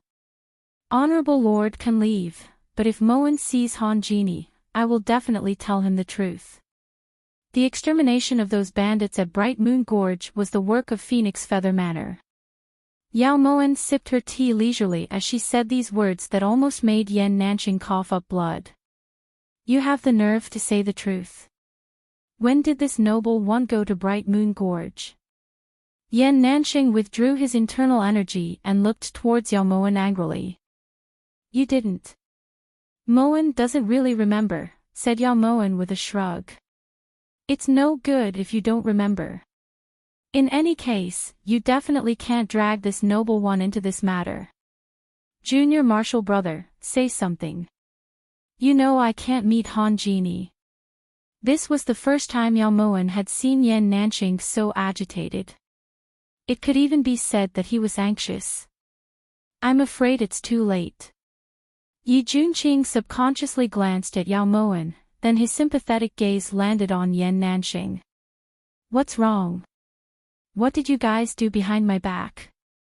Yan Nanxing felt a cold wind blow past his back and he immediately choked. A feeling of impending disaster welled up in his heart. Cough cough. Moen wrote a letter to Ben Lei the day before yesterday. The general meaning was to have him pass on Noble Lord's greetings to Han Genie and invite him to Chu Imperial City as a guest. At that time, Noble Lord will personally apologize to Han Genie for the matter of the bandits at Bright Moon Gorge. Yao Moen knew that this kind of method of acting first and reporting later was immoral, so her words were very tactful and her attitude was very humble. Who? Who's apologizing to who? Yan Nanxing was enraged and his beautiful peach blossom eyes gradually turned red. Senior brother is the one apologizing to Han Genie. When Yi Junqing saw that Yao Moen was at a loss for words, he immediately stepped forward to help. I'm not your senior brother. She's the one. Yan Nanqing sat down on the table in a fit of anger, his teeth chattering. If he had known earlier that this would happen, he would have brought Yi Junqing back to Phoenix Feather Manor even if he had to use force. It was better than letting Yao Moen drag him onto the pirate ship. When Yi Junqing saw that Yan Nanqing was in a fit of anger, he didn't know what to do. Yao Moen, on the other hand, finally spoke after struggling for a bit. As long as Noble Lord can help Moen settle Han Genie, Moen is willing to give the Hanging Thorn Sky Pearl and the 9 Crystal Crown to Noble Lord. Yao Moen had made up her mind when she said this, but Yan Nanqing didn't seem to be moved. He continued to sit there without saying a word. In addition, Moen is willing to give 50,000 taels of gold as Noble Lord's reward. Yao Moen continued to raise the price. On the other side of the table, Yan Nanqing still didn't speak. During the trip to Mang Yuan, Moen obtained a treasure from King Lulan called Green Destiny Sword. Moen heard Prince say that this is something that Noble Lord has always yearned for. As long as Noble Lord can help Moen resolve this crisis, Moen is willing to give it to you as well. Yao Moen clenched her teeth. This was the most she could bear. On the other side of the table, Yan Nanqing still didn't speak. This time, Yao Moen wasn't used to it. Forget it, Moen has never liked to force people against their will. Since Noble Lord isn't willing, then please. The moment Yao Moen said this, Yan Nanqing immediately turned around and looked towards Yao Moen with raised brows. The Green Destiny Sword is in your hands. Based on his understanding of Yao Moen, Yan Nanqing had to see the real thing before he could decide whether or not to keep it. Tingyu. Yao Moen didn't waste any time and immediately ordered Tingyu to bring out the Green Destiny Sword. The moment Yan Nanqing saw the Green Destiny Sword, his eyes lit up and he couldn't contain his joy. He immediately walked in front of Tingyu and reached out to snatch it. Your Highness. Tingyu instinctively withdrew her hand and looked towards Yao Moen. Give it to him. The moment Yao Moen said this, the Green Destiny Sword landed in Yan Nanqing's hands. Are you sure you want to give the Green Destiny Sword to me? Yan Nanqing pulled out the sharp sword. The Green Destiny Sword in his hands was green and purple. The blade shone brightly and it emitted a mysterious and ancient aura. Moen will do as she says. Compared to the Green Destiny Sword, her Yao Manifest ship was more important. So although Yao Moen's heart ached, she felt it was worth it. What a good Green Destiny Sword. This Noble Lord misses you. Yan Nanqing sheathed the sword, then pressed the Green Destiny Sword against his face. After admiring it for a while, he hung it on his waist. Since Noble Lord has accepted the Green Destiny Sword, then prepare well. Yao Moen looked towards Yan Nanqing confidently. There's still the Suspending Thorn Sky Pearl and the 9 Crystal Crown. There's also 50,000 taels of gold. Yan Nanqing said disapprovingly.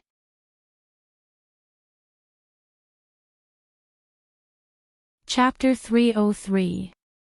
The Suspending Thorn Sky Pearl, the 9 Crystal Crown, and 50,000 taels of gold were all multiple-choice questions with the Green Destiny Sword. Now that Honorable Lord has chosen the Green Destiny Sword, there's naturally no reason to keep the Suspending Thorn Sky Pearl. When Yan Nanqing heard this, 3 black lines immediately appeared on his forehead. It's all my fault for not holding back. After a few rounds of exchanging blows, Yan Nanqing finally gave in to Yao Moen's sophistry. Thus, Yan Nanqing finally agreed to handle the matter of Bright Moon Gorge in front of Han Genie. The only condition was that both Yao Moen and Yi Junqing had to be present at the same time and that they had to step forward bravely when he encountered danger. At that time, when Yi Hongyi appeared in Guan Osprey Palace, Yao Moen was a bit surprised. She had originally thought that Ingli and Luo Bin's deaths would make him sad for a longer period of time. She had clearly underestimated Yi Hongyi's beast heart.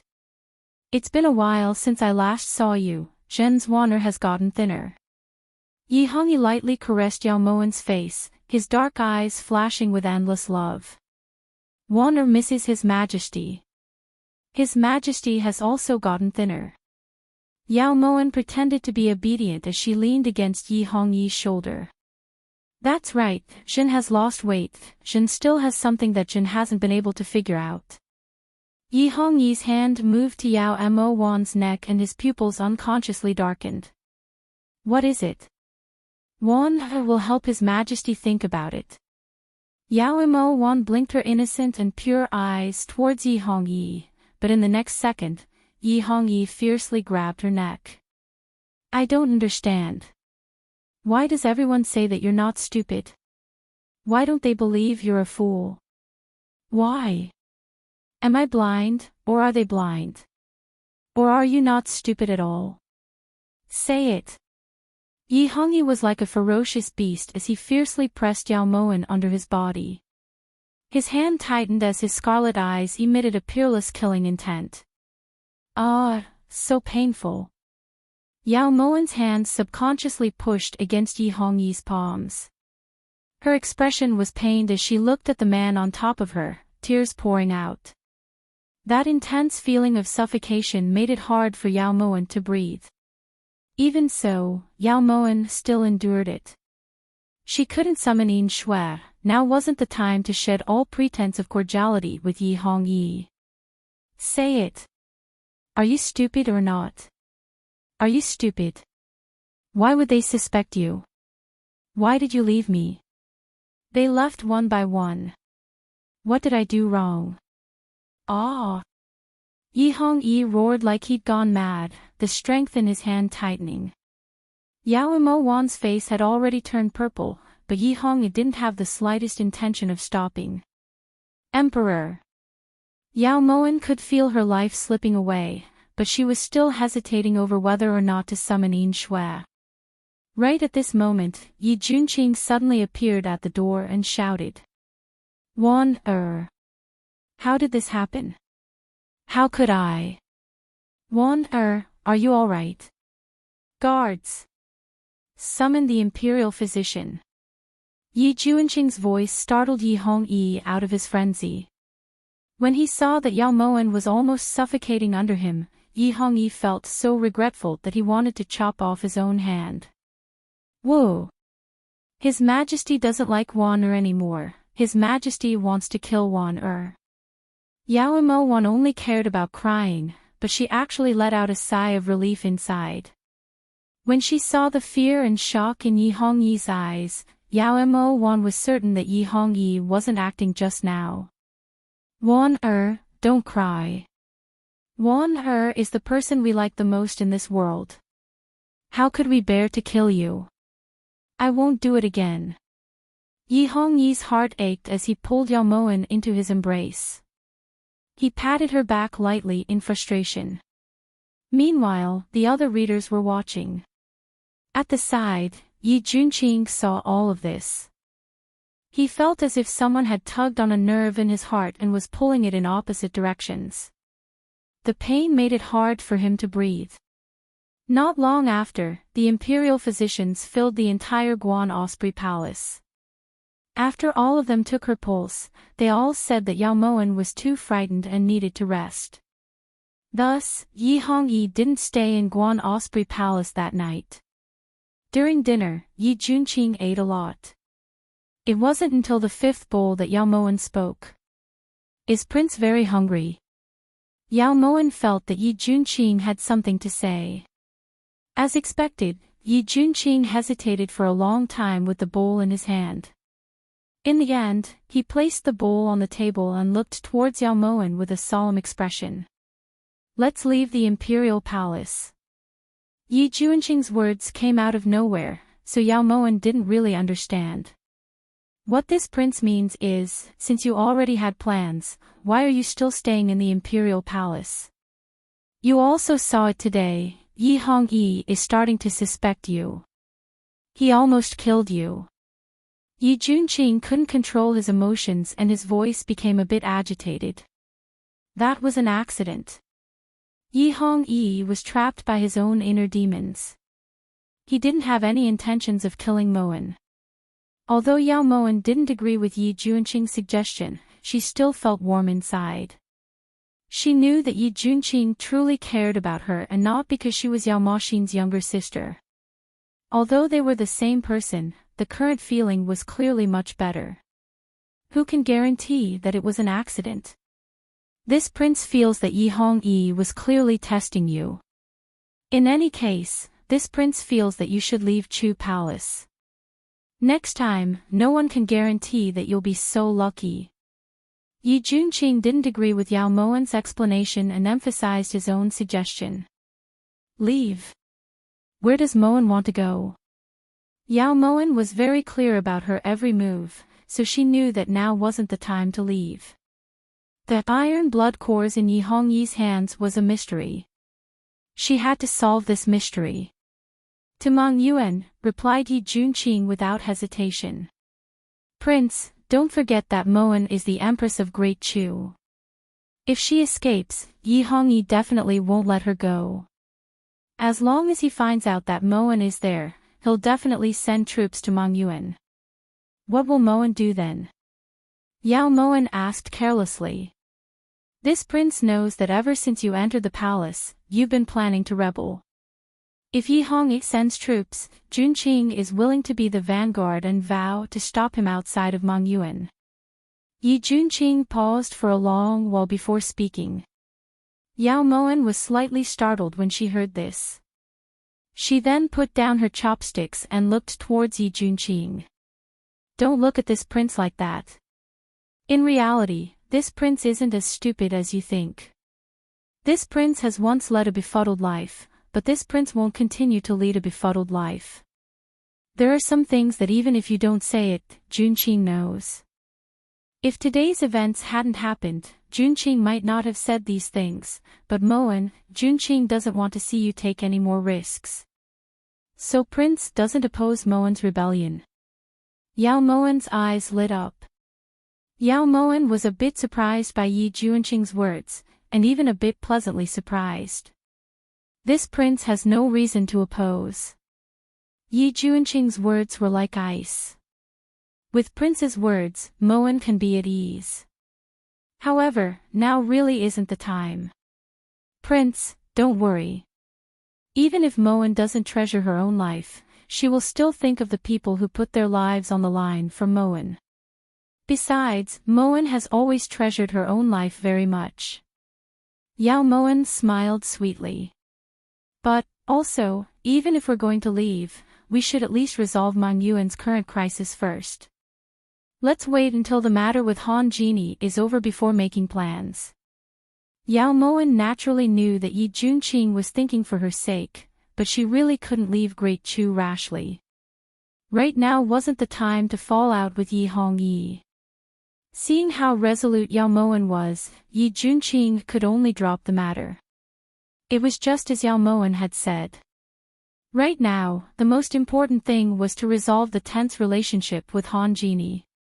After all, Han Genie was the leader of all the bandits in the world, so it was extremely important to have a good relationship with him. Although their wishes were good, their first meeting with Han Genie made Yao Moen and Yi Junqing deeply realize that if they wanted to reach the shore of hope, they still had a long way to go.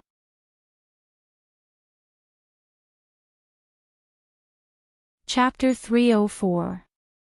Reverend Snow Restaurant could be said to be the largest and most luxurious restaurant in Chu Imperial City. It was a 3-story building with a majestic aura. The decorations were elegant yet not lacking in luxury. It was the best place for all imperial family members to hold banquets. Yao Moen was no exception. She had set up her banquet with Han Genie here and booked the entire place. At this moment, Yao Moen, Yi Junqing, and Yan Nanxing were all sitting at a round table filled with delicacies. They all seemed a bit nervous. It's already past 5. He wouldn't have come, right? Yan Nanqing's voice was a bit strained and his actions weren't as carefree and unrestrained as before. Originally, Yao Moen wasn't that nervous, but when she saw Yan Nanqing acting like this, she felt her heartstrings tighten. "Let's wait a bit longer," replied Yao Moen indifferently. "Forget it, I'll wait for another 5 minutes. If he doesn't come, then I'll leave." Yan Nanqing took a deep breath and made up his mind. Just as Yan Nanqing stopped speaking, a burst of clear and bright laughter drifted through the air. It was bold, and melodious. Yao Moen felt that she wouldn't dislike this person based on this laughter alone. Yan Nanqing, is this the attitude you should have when apologizing to this honorable one? This honorable one doesn't really like it. The mellow voice seemed to come from the ninth heaven. It was so ethereal that it made one feel that this person was very far away, so far that it was unreachable. However, this person was very close and within reach. As she looked at the man in front of her, Yao Moen's eyes brightened. That bronze-colored handsome face, his eyebrows were prominent, and the contours of his face were clear and angular like a statue. His thick, pitch-black eyebrows slanted to his temples, his deep eyes were like the stars in the night sky, and under his tall nose, his lips were a bit thick, but just right. Honestly speaking, the man in front of her couldn't be considered a handsome man, but he gave off a strange feeling of comfort and even calmness. It was as if as long as he was here, all danger would be far away. Yao Moen was very surprised by her own feelings. Ahem. The correct explanation is to discuss, mediate, and negotiate peace, not to apologize. Yan Nanqing was clearly talking to Han Genie, but his handsome face was facing Yao Moen. It's not an apology. If it's not an apology, then why did you call this honorable one over? Let's go. Han Genie raised his thick black brows and glanced disdainfully at Yan Nanqing. He immediately wanted to leave, but Yao Moen hurriedly stepped forward to stop him. Honorable Lord, don't be anxious. Naturally, we will apologize. Regarding the matter of the Bright Moon Gorge, it was the Phoenix Feather Manor that was in the wrong first. I hope that Honorable Lord will forgive us and not lower ourselves to our level. Yao Moen didn't care about how awkward Yan Nanqing was feeling. It hadn't been easy for her to invite this god over, so she definitely couldn't just let him go like this. You're Yao Mo1, right? TSK. How did he end up like this? The word ugly can't describe my evaluation of you. Look at your eyes, look at your eyebrows. You must have been squeezed when you came out, right? The moment he saw Yao Moen, Han Genie's sword-like brows furrowed and his eyes were filled with unconcealable disgust and disdain. Come out. Moen wasn't squeezed when she came out. Yao Moen tried hard to recall. He's saying that when you came out of your mother's womb. Reminded Yan Nanqing out of goodwill. The moment he finished speaking, 3 black lines immediately appeared on Yao Moen's forehead. It's still Nanqing who understands my intentions well. It's a pity. Originally, you were supposed to be a beauty, but now, you're in a terrible state. However, if you were to match Yan Nanqing with this appearance, it would be more than enough. When Han Genie said these words, Yao Moen seemed to have been hit by a gust of wind and was instantly thrown into disarray. I've already ruined enough people. Sit. Yan Nanqing simply turned around and looked coldly at Han Genie. He turned around and pulled Yao Moen back to her seat as he said resentfully. Ah! The instant Yao Moen returned to her seat, Han Genie suddenly retreated several steps in an exaggerated manner as he looked towards Yan Nanqing in astonishment. Yan Nanqing, why are you getting uglier and uglier? Actually, it's not your fault that you're ugly, but it's wrong for you to come out and scare people. Fortunately, this one's mental fortitude is very strong. Otherwise, I would definitely be scared to death by you. Quickly turn around, quickly turn around. This one can't look at your ugly face.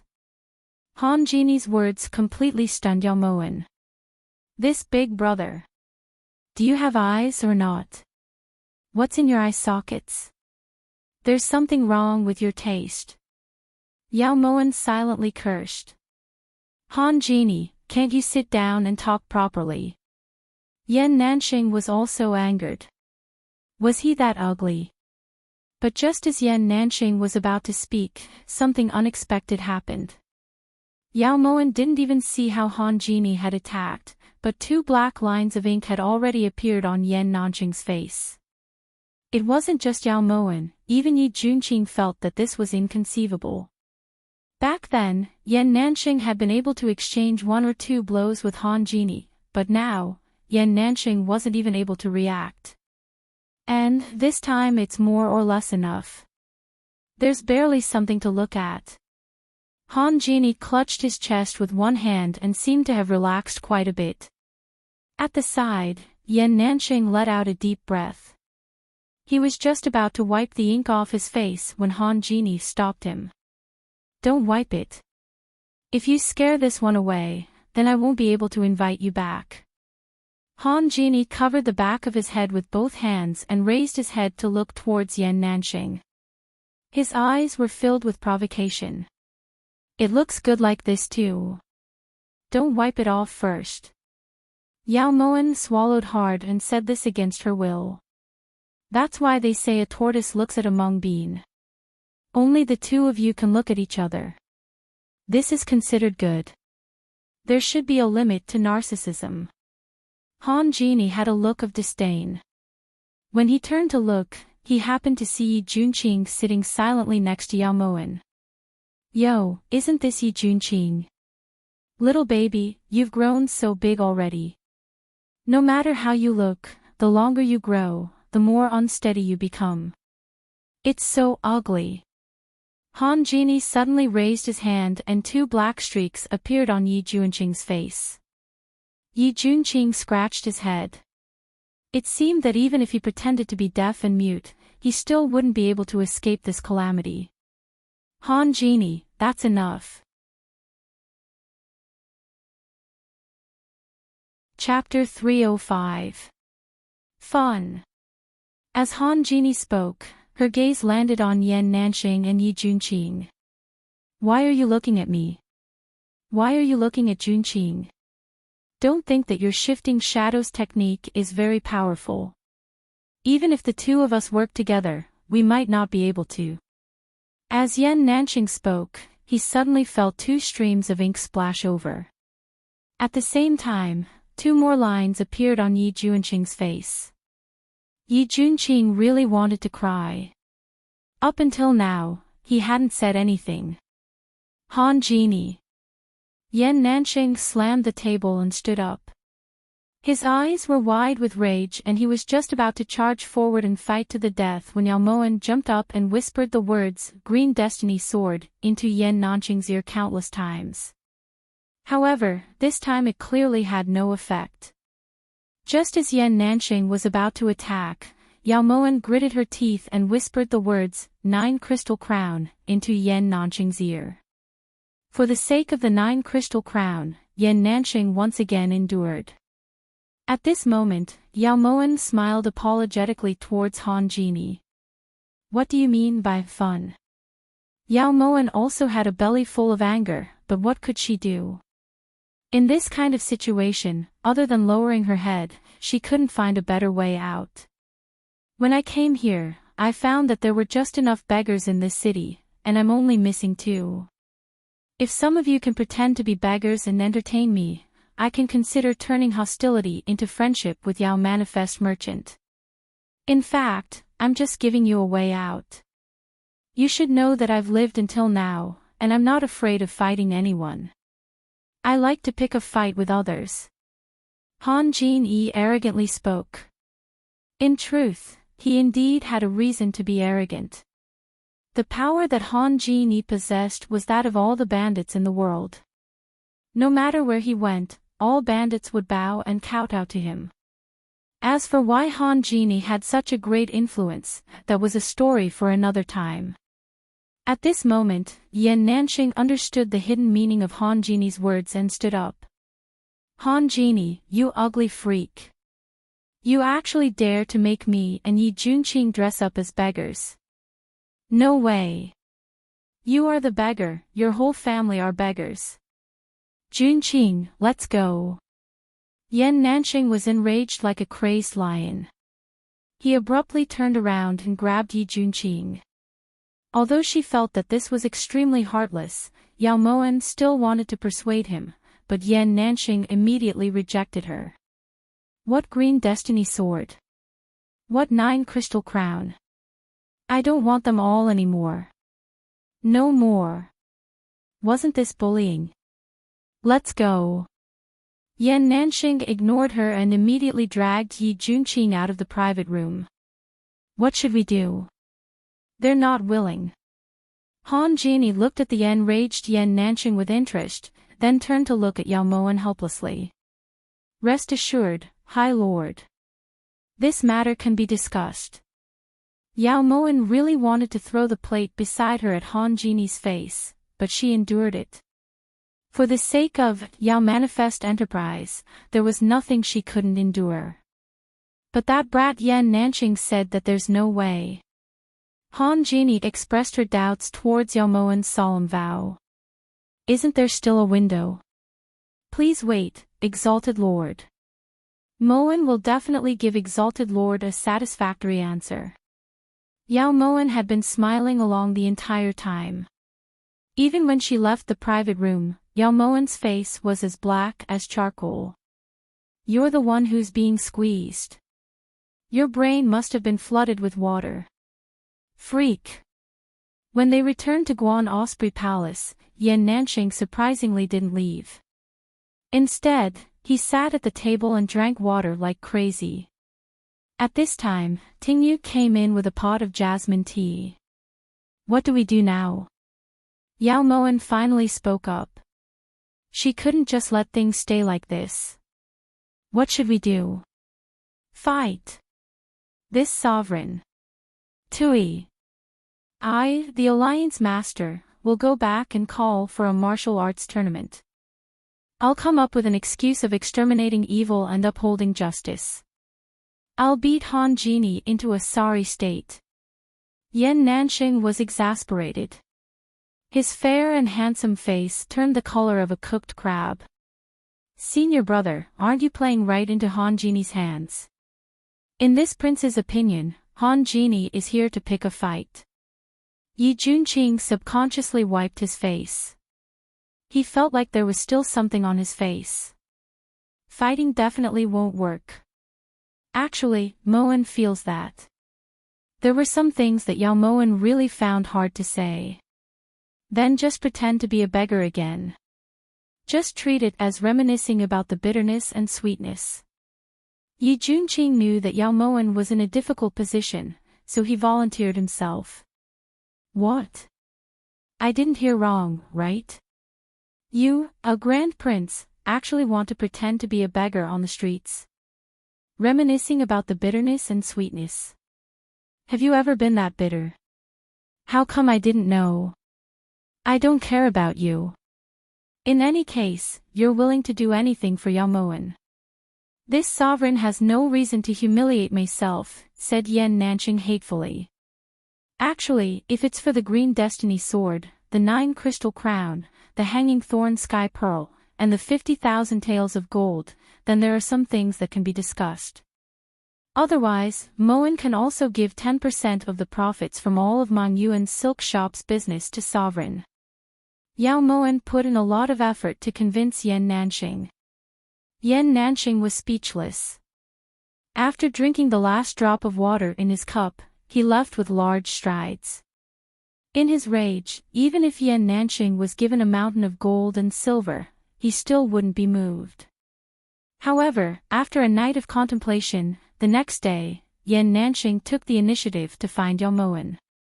After a round of haggling, they finally agreed to change the profit from the silk shop to 30%. Only then did they agree to pretend to be beggars on the streets with Yi Junqing for Han Genie's amusement.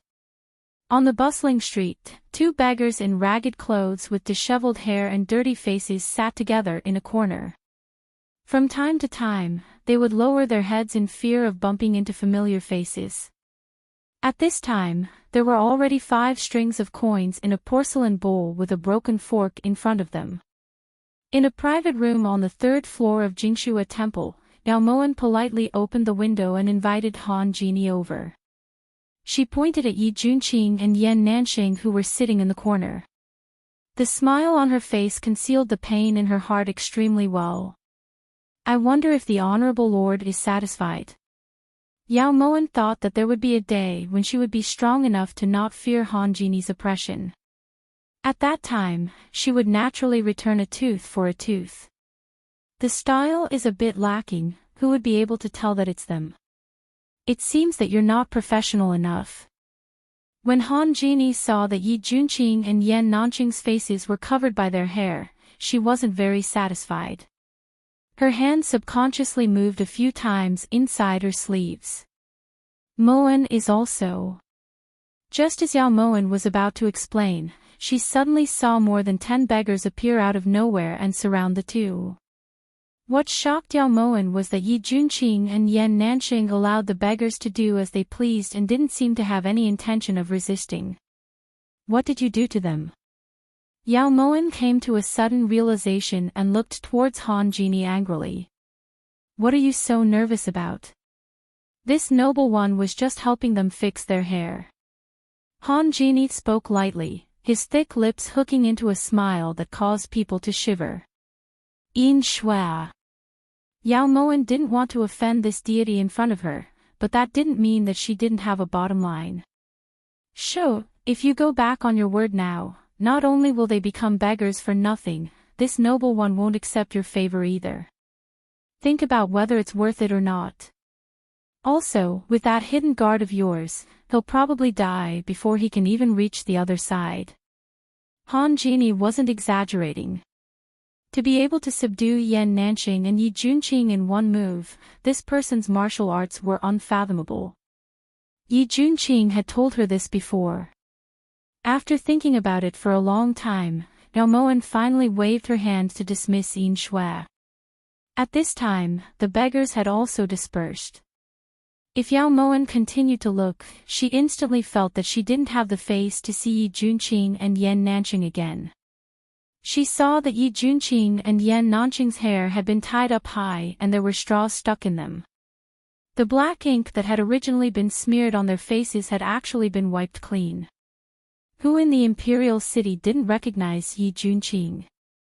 Coupled with Yan Nanxing's devilishly handsome face, in less than the time it takes to make a cup of tea, the corner was filled with people. Especially the girls who were about to get married. All of them rushed to the front without any regard for their lives and threw everything they had on them into the porcelain bowls. Is noble lord satisfied now? Yao Moen's face darkened as she tried her best to make her tone sound less angry.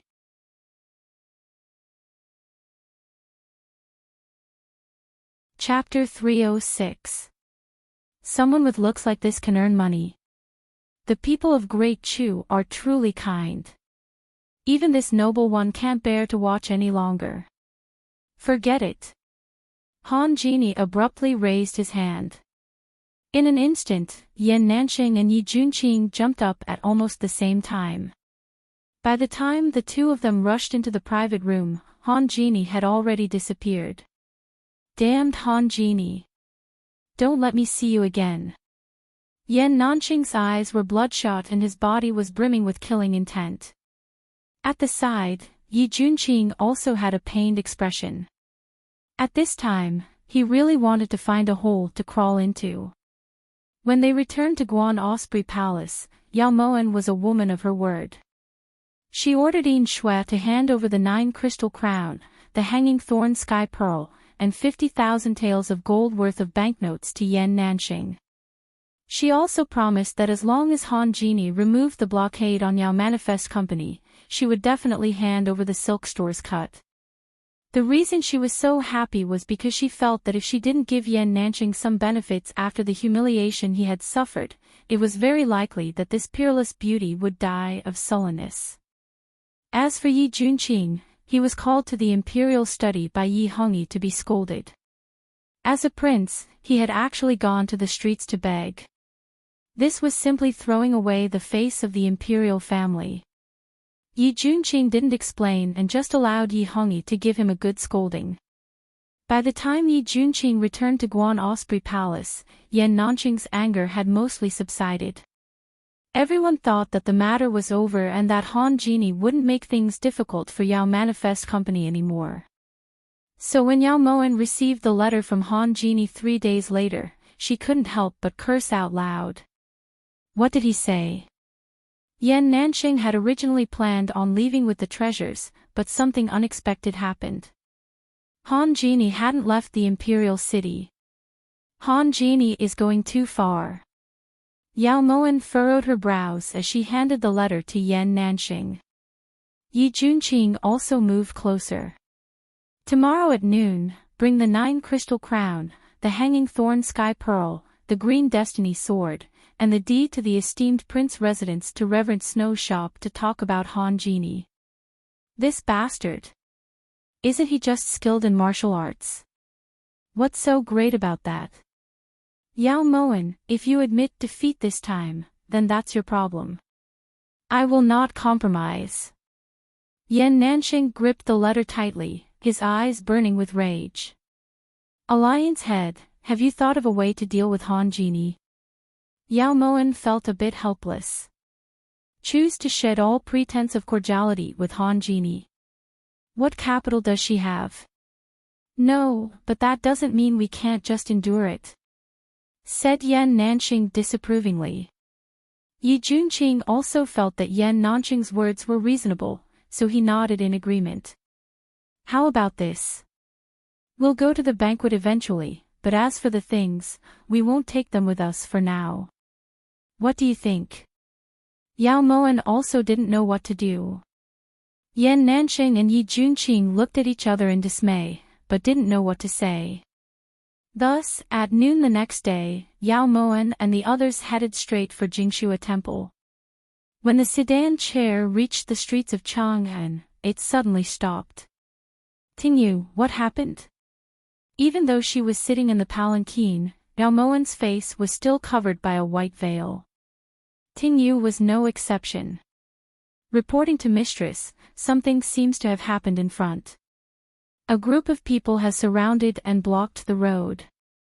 Tingyu reported truthfully. We can't delay any further.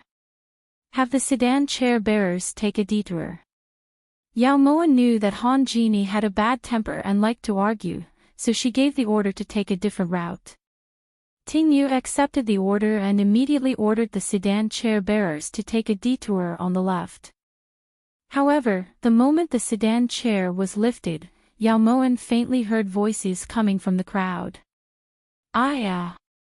No wonder she looked so familiar. I remember now, isn't this the current Xu Fei? I saw her outside the courtyard half a year ago. How did she die so tragically? 10,000 arrows pierced through the body, who did she offend? A married woman with a loud voice yelled loudly as she patted her thigh in regret. Shoo! Lower your voice, trouble comes from the mouth. If she really was Xu Fei, how could she have died here? Don't talk nonsense. At the side, the married woman who was strolling with her objected. How could it not be Xu Fei? My house is just outside the courtyard. I see her sunbathing outside the courtyard every day. I definitely wouldn't mistake her, said the married woman confidently. Yao Moen's body fiercely swayed as she looked at the ice-cold corpse on the street. Fortunately, she had Tingyu to support her. Otherwise, she wasn't sure whether she would have fallen to the ground or not. She had promised Fire Phoenix that she would protect Wang Qinruo. How could this have happened? She had clearly sent Lu Sha to send Wang Qinruo to Mang Yuan. How could she have died here? And she had been hit by multiple arrows. The bloodstains on the ground had already dried up. Wang Qinruo was only wearing a thin inner garment. Her chest and abdomen had been hit by over 10 sharp arrows. Even though she had stopped breathing long ago, her eyes were still wide open. Tears blurred Yao Moan's vision and burned her cheeks. She seemed to feel a pair of eyes staring at her with hidden bitterness, so cold, so cold. "Master, this servant will help you back." Feeling Yao Moan's body tremble violently, Ting Yu immediately helped her back out of the crowd and back into the sedan chair. "Master, how about we turn back?" "Right now, you," suggested Ting Yu worriedly. "Go to Jingshua Temple." Inside the sedan chair, Yao Moan's voice was a bit hoarse as tears welled up in her eyes. Even though there were too many doubts, the most important thing for Yao Moan right now was to make peace with Han Jini. By the time Yao Moan and the others entered Jingshua Temple, they were just 10 minutes late. This noble one doesn't like waiting for people. People who come late will be punished. Han Jini raised his brows, his gaze landing on the inkstone at the side of the table. How does noble lord want to punish them? Yao Moan suppressed the pain in her heart and looked towards Han Jini respectfully. As long as the two of them smear the ink on their faces, the matter of being late will be forgotten. Han Jini raised his thick brows as he spoke in a very relaxed manner. Yao Moan was speechless, her gaze landing on the inkstone. Behind her, Yan Nanxing and Yi Junqing were grinding their teeth in anger. However, they had come to ask for help and they were indeed late. Adding on the fact that Yao Moan hadn't said anything, they thought that Yao Moan had tacitly agreed. Thus, Yi Junqing took a step forward and reached out to touch the inkstone. Just as Yi Junqing's hand was about to touch the inkstone, Yao Moan suddenly picked it up and threw it at Han Jini. Even though Han Jini's martial arts were extremely high and managed to block the inkstone, the ink still splashed onto Han Jini's face. At the side, Yan Nanxing and Yi Junqing were extremely shocked and immediately moved in front of Yao Moan to protect her. Han Jini. Killing people is just a matter of nodding your head. Didn't you humiliate the two of them several times just because they were more handsome than you? This consort really doesn't understand what's in your head. Is it that important to be beautiful? Do you want to be a male actor or a male pet? Otherwise, why would you care so much about beauty? Truthfully, you're not beautiful, but you're handsome. This consort felt a sense of closeness and a sense of security the moment I saw you. As a man, that's enough. What else do you want? Just like them. How do you know that they won't feel inferior because of this face? Yan Nanxing has the appearance of a girl. Even if he has the characteristics of a man, how many lechers have teased him on the streets? Yi Junqing is clearly a legend on the battlefield, invincible, but this face is clearly that of a weak scholar. How do you know that they aren't secretly envious of your bronze skin and well-built body? Not everyone likes people like them. At the very least, they're not this consort's cup of tea. Yao Moan roared like a little leopard. She didn't even take a breath in the middle. She was afraid that if she stopped, she wouldn't have the chance to speak again. On the other side of the table, Han Jini stood in place in a daze. The inkstone in her hand was still dripping with ink, dyeing the silk tablecloth black. Yan Nanxing and Yi Junqing, who were standing next to Yao Moan, didn't dare to be careless for even a moment. However, they had clearly heard Yao Moan's words. For this instant, they actually felt inferior.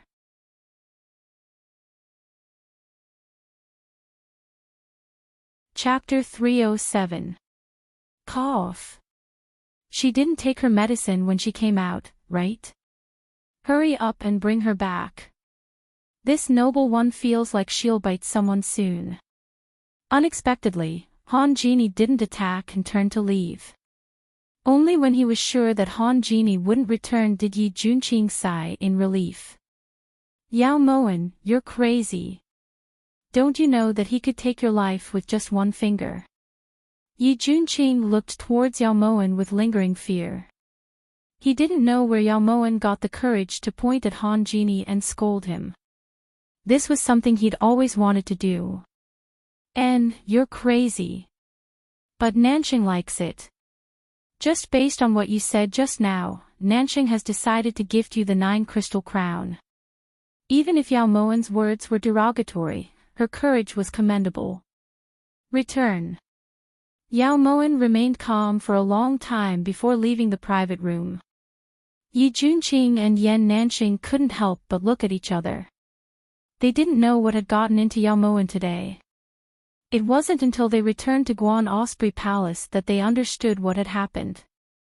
At this time, Lu Sha was standing in front of Yao Moen and reporting respectfully. Reporting to Master, this subordinate did indeed send Wang Qinruo to Mang Yuan that day and helped her bury Huofeng, but Wang Qinruo said that Huofeng's favorite place was Jing Province's blue sky. She also said that if there was a chance, she would move Huofeng's grave there, said Lu Sha. This subordinate also feels that if something had happened to Wang Qinruo in Mang Yuan, Ben Lei would definitely have sent a letter, so Wang Qinruo must have been captured outside of Mang Yuan, but there were many things that Yin Shui couldn't understand. But why would her corpse appear on the streets of Chu Imperial City? And she died so miserably. Who did this? What was the motive? Yao Moen felt like her brain had turned into a pot of mush. There were many times she couldn't understand. Ever since she'd been reborn, she'd always had a very accurate grasp of everything and rarely made any mistakes. But now, Wang Qinruo's death had caused her to lose all sense of direction. Could it be Yi Hongyi? The first person Yin Shui thought of was Yi Hongyi, who couldn't find Wang Qinruo. Impossible. In the end, Wang Qinruo is still the virtuous consort of Chu. If he was the one who captured Wang Qinruo, even if he wanted to kill her, he wouldn't do it so openly. He definitely wouldn't leave her on the streets for everyone to trample on, said Yao Moen. Then who could it be? Wang Qinruo didn't even have the strength to truss a chicken, yet they used such a cruel method to kill her. Master. Yin Shui suddenly raised her eyes and looked towards Yao Moen worriedly. You're afraid that someone will force a confession out of Wang Qinruo and that she'll tell about this consort. Yin Shui's worries weren't without reason. In reality, Yao Moen had thought of this immediately, but the enemy was in the dark while she was in the light. Even so, there was nothing she could do. Master, I thought, you've already been exposed. Perhaps you should leave the Chu Palace. Yin Shui suddenly had an ominous feeling. This was a feeling she had never felt before. If that's really the case, then Moen, there's no time to lose. We should quickly pack up and leave this place. Yi Junqing seemed to sense the severity of the situation and immediately suggested this. No. This is just our guess, we don't have any proof. Yao Moen didn't plan on leaving rashly. What if it's true? Yi Junqing was getting a little anxious. If it's true, then Moen can't leave. Right now, the enemy is in the dark while I'm in the light. No matter where I go, danger will exist. If Moen escapes Mang Yuan, it's very likely that Mang Yuan will be exposed. Before we make sufficient preparations, nothing can happen to Mang Yuan. Yin Shui, quickly send a message to Ben Lei. Have him arrange for the people that brought this consort to Mang Yuan to the safest place as soon as possible. What happened to Wang Qinruo cannot happen a second time. Yao Moen's attitude was more resolute than ever.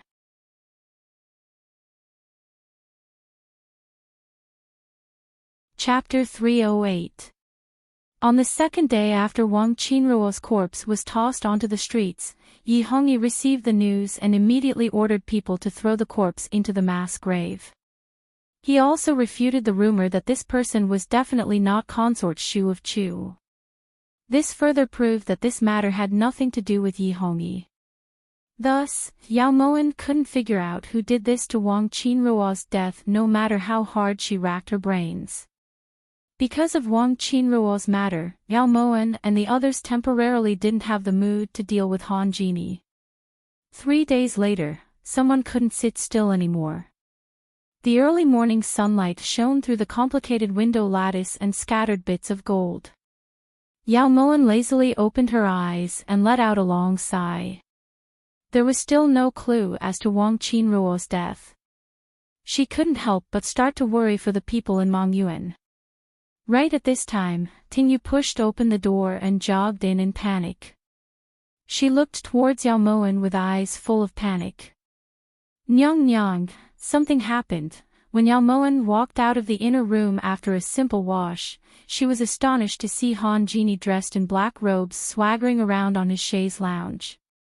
He was stroking the motionless Fluffy who was lying next to him with one hand.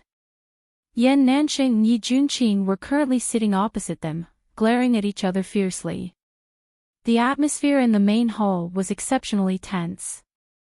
Ahem. Which gust of wind blew our brilliant and divine Supreme Lord Han here? Moan has truly sinned for not coming to welcome you. Yao Mo forced a smile onto her face and gracefully walked to her seat, but her heart was restless. If Han Genie flipped out in the inner palace, it would definitely attract the attention of the Imperial Guards. At that time, she had no way of predicting what would happen. And, good attitude. This cat's life shouldn't end yet. Han Genie waved his hand. Fluffy, who hadn't moved at all, scuttled off the chaise lounge and ran out of Guan Osprey Palace. She didn't even have time to meow. She was probably scared out of her wits.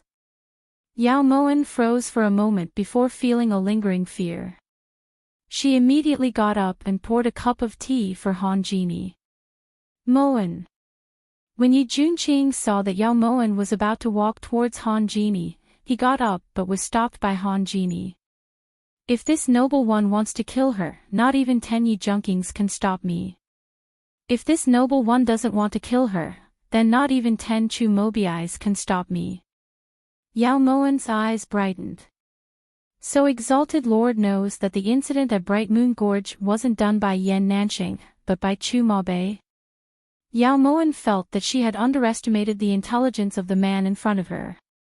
I'm not blind. How could I not know that those people died in the hands of the soul severing 3 dreams? Han Genie shrugged, then took the teacup from Yao Moan's hands. She only took a sip before spitting it out. What did you give this sovereign to drink? Han Genie looked at the water in the teacup in disgust. He raised his hand and the teacup flew up into the air. Then, it landed steadily on the square table. Not a single drop of water was spilled. It could be seen that Han Genie's skill was profound and unrivaled. It's Long Jing before the rain. Does Honorable Lord not like it? Yao Moan was a bit speechless. In any case, she was the Empress of Great Chu. Would she use hogwash to greet people? The tiny Chu country doesn't have anything good to offer. In my heavenly devil palace, the dragon well before the rain is given to the guards to drink. Han Genie raised his sword-like eyebrows and said arrogantly. Yao Moan silently cursed. Luckily it wasn't for a dog, so it wasn't too bad. By the way, this sovereign's heavenly devil palace's guards are 2 Tibetan dogs. After she said this, Yao Moan's forehead was instantly covered in black lines. Before Han Genie had appeared, Yi Junqing had said that she was being high-profile. Yao Moan had even self-examined herself for this. Now that she saw Han Genie, Yao Moan suddenly sighed with emotion. Could she have been any more low-key back then? It really is their good fortune to be able to be Heavenly Devil Palace's dogs. Yao Moan nodded sincerely. All right. Since you know that I wasn't the one who did Bright Moon Gorge, then why did you come here to cause trouble? Yan Nanxing was furious as he glared at Han Genie. This sovereign came here to cause trouble and fight. Didn't I say that? Han Genie looked towards Yan Nanxing innocently. The 3 of them fell silent. He really had said that. Moen doesn't understand. Since Honorable Lord knows that this matter was Chumabei's malicious instigation, why did you still allow him to make things difficult for Yao Manifest business? Yao Moen finally realized that there were far too many people in this world who were even more unreasonable than she was. Who told this sovereign to owe him a favor? Since he intentionally targeted Yao Manifest business, this sovereign returned this favor. Furthermore, you guys didn't refute him and even made Yan Nanxing admit to this matter. Han Genie said this lightly, as if he didn't care at all about Yan Nanxing's anger. When Yao Moen heard this, she suddenly didn't dare to turn around. She really hadn't thought this through thoroughly enough. Moen is a bit confused. Since Honorable Lord is telling us the truth, then you mean? Yao Moen looked towards Han Genie suspiciously. She felt uneasy. Under normal circumstances, it was said so clearly that it was either fight or peace. She didn't dare to think that Han Genie would take the initiative to negotiate peace with her, so there could only be one result. It means that from now on, this sovereign will no longer make things difficult for Yao Manifest business. However, this sovereign will give you a word of advice. Unless it's absolutely necessary, it's best not to provoke that bastard Chumabei again. Otherwise, you guys will be the ones to suffer. When Han Genie finished speaking, Yao Moen was flabbergasted. She couldn't remember doing anything earth-shattering that could change Han Genie's mind. Why did Han Genie compromise? How was that possible? It wasn't just Yao Moen, even Yan Nanxing and Yi Junqing found this inconceivable. As a result, they still had reservations about Han Genie's words. Do you guys want to glare this sovereign to death? Han Genie didn't approve of their reactions. Honorable Lord, are you really planning on letting Yao Manifest business go? Yao Moen suddenly felt like a pie had fallen from the sky. What? You're still not willing? Han Genie's thick lips curved into a faint smile. In Yao Moen's eyes, this smile was simply the most beautiful thing she had ever seen in this world. I'm willing. I'm willing. Yao Moen nodded like she was pounding garlic. Behind her, Yi Junqing and Yan Nanxing both rolled their eyes at her. Yao Moen didn't mind. Talking about integrity in front of Han Genie was just courting death. And you don't look so ugly when you smile. You're actually quite pleasing to the eye. When Han Genie saw Yao Moen smiling like a spring flower, a trace of warmth gradually appeared on his face. If Honorable Lord likes it, Moen can smile even more brilliantly. At this moment, even Yao Moen herself felt like she was too much of a bootlicker. You don't seem like the type to give in so easily. Speak, what are your conditions? Yan Nanxing was well aware of Han Genie's character and immediately questioned him. There's only one condition. When Han Genie said this, Yao Moen's smile froze before she could retract it. What condition? Yao Moen's voice trembled slightly. This sovereign wants to invite the three of you to Heavenly Devil Palace as guests. The time limit is 1 month. If you can't stay for a month. Han Genie hesitated and looked towards Yao Moen and the others with an evil smile. No problem. It's just that it can't be done right now. Moen still has very important matters to attend to. As long as Moen has free time, she will definitely come to Heavenly Devil Palace to disturb us. At that time, Honorable Lord shouldn't find Moen annoying. As long as she didn't take money out of her pocket, everything could be discussed. It's a deal. Han Genie nodded firmly, his eyes sparkling like stars. Yao Moen's words came true. At that time, Han Genie was just short of kneeling down and begging her to leave, but Yao Moen had no intention of leaving. This was the so-called luring a wolf into the house. After Han Genie left, Yan Nanxing gave Yao Moen a good scolding. It's fine if you go by yourself, why did you have to bring us? There's no way this sovereign wants to go to that lousy place of his. Besides, there's definitely something fishy going on. Don't you suspect his motives? Yan Nanxing disapproved of Yao Moan's way of doing things.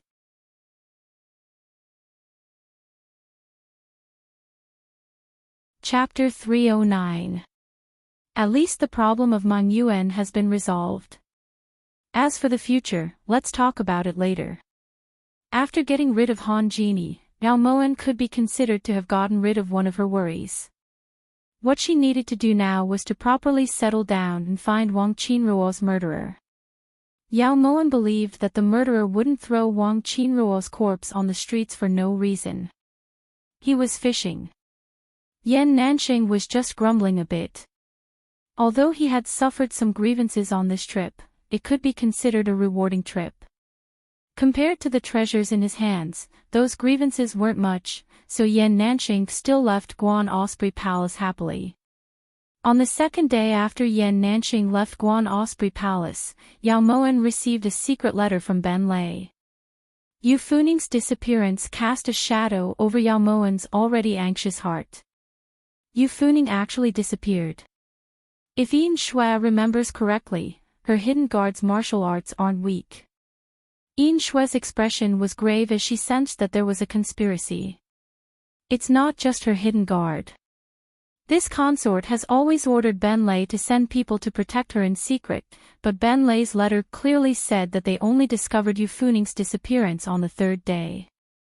It's clear that the person who kidnapped her is extremely skilled and is very secretive. This person definitely isn't simple. Yao Moan gripped the letter worriedly as a trace of coldness flashed through her eyes. Perhaps she had encountered a strong enemy. Master, this subordinate feels that, perhaps you should consider the esteemed prince's suggestion. Yin Shui hesitated for a moment before speaking up. You're afraid that Yu Funing will expose this consort. How could Yao Moan not have thought of this? However, if she left now, even if she confessed without being pressed, there was no reason for her to raise the white flag so quickly. First it was Wang Qinruo, now it's Yu Funing. This person is clearly targeting Your Highness. If they find out Your Highness's true identity, the consequences will be unthinkable. This was the first time Yin Shui had spoken up to persuade Yao Moan. It was also the first time Yao Moan doubted her own abilities. Yin Shui was afraid that if that person appeared, she wouldn't be able to handle it. Let this consort think about it. Perhaps this consort has miscalculated someone. Who could it be? Yao Moan furrowed her brows and dismissed Yin Shui before entering the bedroom alone. When Yi Junqing came in, he saw that Ting Yu was setting out the bowls and chopsticks. Where's your master? Yi Junqing walked in and asked casually when he didn't see any trace of Yao Moan. Master is tired and is resting in the inner room. Prince, please sit first, this servant will go call master. Ting Yu respectfully said, then turned and walked into the inner room. Nyang Nyang, dinner is ready. Ting Yu lightly knocked on the door and reported in a low voice. Seeing that there was no response from the room, Ting Yu slightly raised her voice and knocked a few more times. There was still no response from the room. Ting Yu thought that Yao Mo Wan was sleeping too deeply, so she pushed the door open and entered. However, in the next second, she discovered that the door bolt had been bolted from the inside. This was a habit that mistress never had. Prince. Ting Yu's voice changed, and her face revealed an unconcealable fear. Her hands fiercely hit the door, and her body couldn't help but tremble.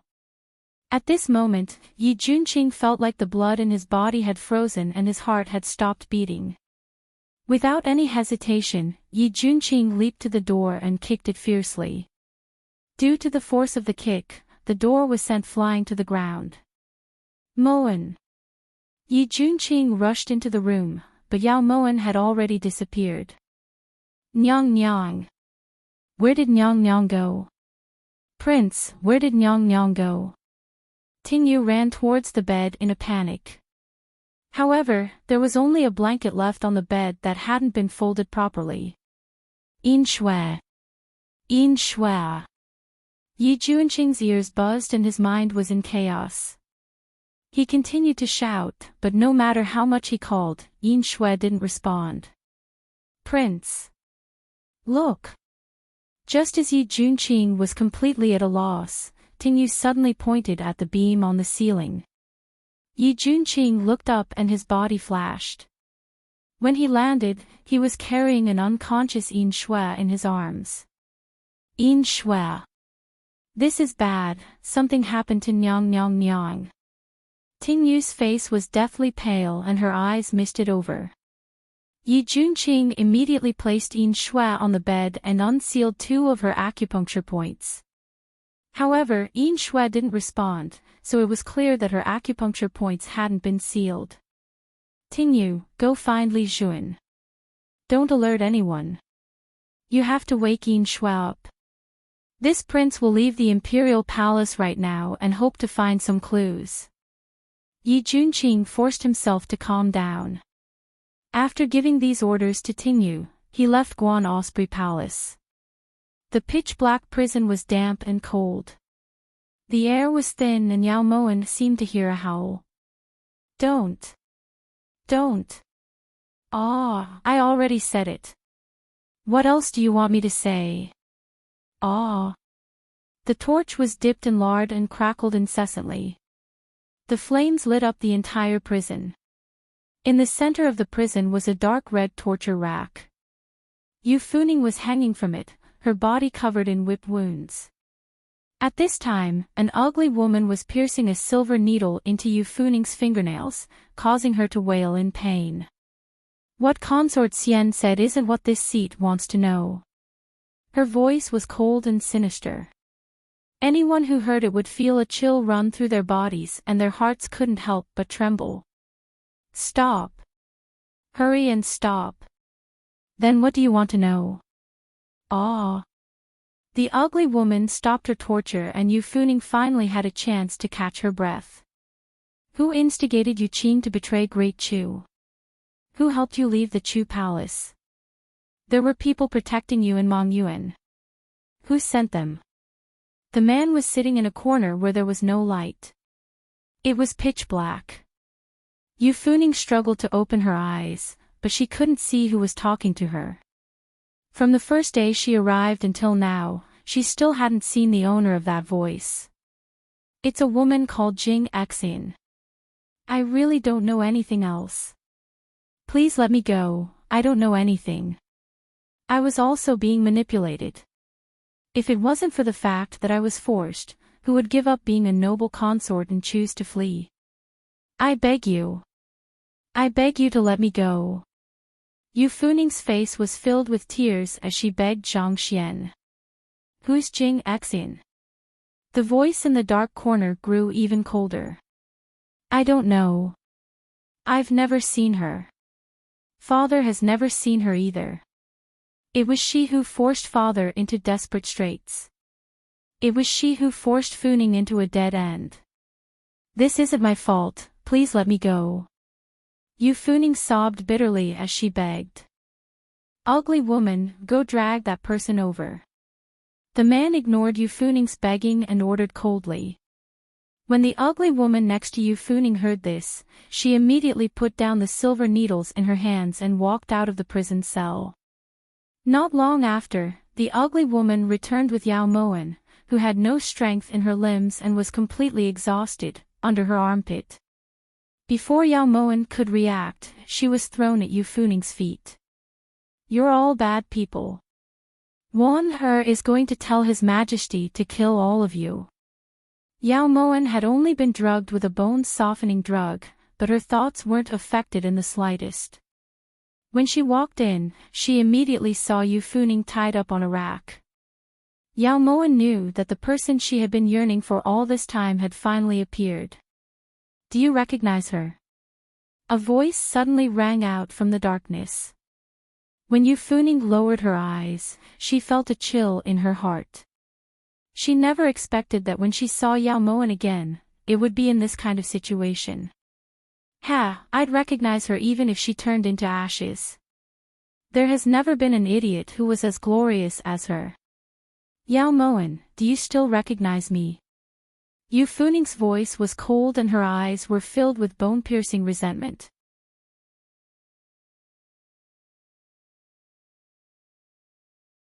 Chapter 310. Your consort Xian. Why are you here? His Majesty has been looking for you for a long time. You're injured. Who beat you up like this? Don't be afraid, Wan'er will save you. Yao Moen forced herself to crawl to Yu Funing's feet. She really wanted to untie Yu Funing, but her body was like a ball of cotton, soft and limp. She couldn't muster up any strength. Ha, an idiot is an idiot. Yu Funing didn't say anything else. She endured the pain and leaned against the torture rack. Her eyelashes were covered in sweat, but it was unclear what she meant. Why is Wanu like this? Wah! Your Majesty, save me. Hurry and save Wan. Yao Moen's eyes were filled with endless fear as tears fell to the ground. Yu Funing, as long as you admit that the mastermind is this woman, this seat will agree to let you live. Otherwise, your end won't be much better than Wang Qinruo's. The man's voice rang out again, this time with a hint of urgency. That's right, it's her. She's the one who threatened my father and forced him to take me away from Chu City. Yao Moen, this is all your fault. I admit it. You said you'd let me go. Yu Funing's eyes brightened as she looked expectantly towards the dark corner. The prison was completely silent, so silent that you could hear a pin drop. Even though Yao Moen didn't know how the person in the corner left, she could sense that there was no one there anymore. Wah, it's so dark here. Wan is so scared. Consort Xian, can you take Wan out? Yao Moen used the last of her strength to tug on the corner of Yu Funing's skirt as she glanced at the ugly woman. Scram! You idiot! Idiot! Yu Funing moved her foot in disgust and wanted to kick Yao Moen away, but she didn't expect her injuries to be affected. The pain in her body was overwhelming, making her feel unbearable pain. The gloomy and cold walls were covered in glittering and translucent water droplets. In the dark room with 3 walls, Yi Hongyi sat upright on a deep purple sandalwood chair in the middle. His expression was as cold as ice, his thin lips were pressed into a thin line, and his hands were clenched into fists. In front of him was a polished glass wall. On the other side of the glass wall, Yao Moen was crying her heart out. Even though he couldn't hear her voice, Yi Hongyi could feel the fear and shock in her eyes. Right at this moment, the wall flipped and a man dressed in black appeared in front of Yi Hongyi. Bastard! When did I allow you to arrest my empress? Send her back. Now! The instant he saw the black-clothed man, Yi Hongyi abruptly stood up. His sharp eyes were filled with deep hatred as he raised his hand to strike. However, before Yi Hongyi's palm wind could land, the man had already retreated like a ghost. Yi Hongyi's palm naturally hit empty air. You! Yi Hongyi hadn't expected that the man would dodge and was momentarily stunned, not knowing how to react. As a subject, I will let your Majesty make one move first. If your Majesty wishes to attack again, don't blame me for offending you. The man leisurely walked towards Yi Hongyi. His black eyes were deep and lifeless like 2 black holes. Yi Hongyi actually didn't dare to attack again in front of Ice Soul. Ice Soul would like to remind your Majesty of one thing. The Iron Blood Army only has one master, and that is the late Emperor. The Iron Blood Army only has one mission, and that is to protect Great Chu. As the Vice Commandant of the Iron Blood Army, Ice Soul doesn't need to report to your Majesty or ask for your Majesty's permission. However, your Majesty must know. Commandant Darren ordered Ice Soul to investigate the matter of the Imperial Palace's spies. There has already been a result. Ice Soul's voice was still as demonic as before. His long and narrow eyes were cold and his face was as pale as a corpse. It was extremely abnormal. Of course we know of the Iron Blood Army's mission, and we also know that the people of the Iron Blood Army are only loyal to Imperial Father. However, Imperial Father gave us this before he died. You should understand the meaning of this. Yi Hongyi slowly took out a tiger tally from his sleeve and held it in his palm. Of course Ice Soul knows. That's why I invited Your Majesty here. My goal was to let Your Majesty personally hear Yu Funing's testimony. Now that Yu Funing is pointing directly at Yao Moen, it has been proven that Yao Moen is the spy who brought disaster to the country and the people. Your Majesty, please punish her, said Ice Soul calmly. Just as Ice Soul had said, the Iron Blood Army didn't have to answer to Yi Hongyi directly. However, there were 3 exceptions. First, they had to send troops. Second, they had to punish spies. Third, they had to kill members of the royal family. Thus, even if Ice Soul found out the truth, the only person who could kill Yao Moen was Yi Hongyi. At that time, Wang Qinruo's death had been approved by Yi Hongyi. Do you think we are idiots? Yu Funing is clearly framing us. Moen is only an idiot. How could she be the mastermind behind all of this? There isn't enough evidence. We order you to release Yao Moen immediately. The Iron Blood Army was a mysterious existence. Ever since Yi Hongyi had ascended to the throne, he had never seen it. Only when Ice Soul found him did Yi Hongyi believe that Imperial Father had truly constructed such a mysterious army. What made Yi Hongyi even more amazed was that Ice Soul had only used 10 days to find Wang Qinruo and Yu Funing, whom he had spent a great deal of effort to find. May I ask Your Majesty, how can Your Majesty believe that Yao Moen is pretending to be an idiot but is actually very shrewd? Ice Soul's meaning was that she didn't plan on releasing Yao Moen. Yi Hongyi couldn't do anything about this. Only if she admits it herself. Personally tell us what happened, otherwise we refuse to believe that she would have the heart to destroy our empire, roared Yi Hongyi sternly. Ice Soul needs time, said Ice Soul indifferently. We don't understand why you keep Moen locked up so tightly. We share the same bed with her, how could we not understand her? Yi Hongyi didn't want to make things too tense with Ice Soul. After all, Yao Moen was in his hands and Great Chu couldn't go without the protection of the Iron Blood Army. Ice Soul has investigated. Everything happened after Yao Moen and Yi Junqing entered the palace, said Ice Soul. Just based on this. Yi Hongyi didn't think much of it. Just based on this is enough, said Ice Soul solemnly. Since that's the case, Yi Junqing can't escape suspicion. Why don't you investigate him? Asked Yi Hongyi. Don't worry, Your Majesty. Ice Soul won't favor one over another. In reality, Ice Soul investigated Yi Junqing first but didn't find any clues, replied Ice Soul truthfully. Just because you didn't find anything doesn't mean you didn't find anything. We feel that compared to Yao Moen, Yi Junqing is more suspicious. You better focus on the people you should use.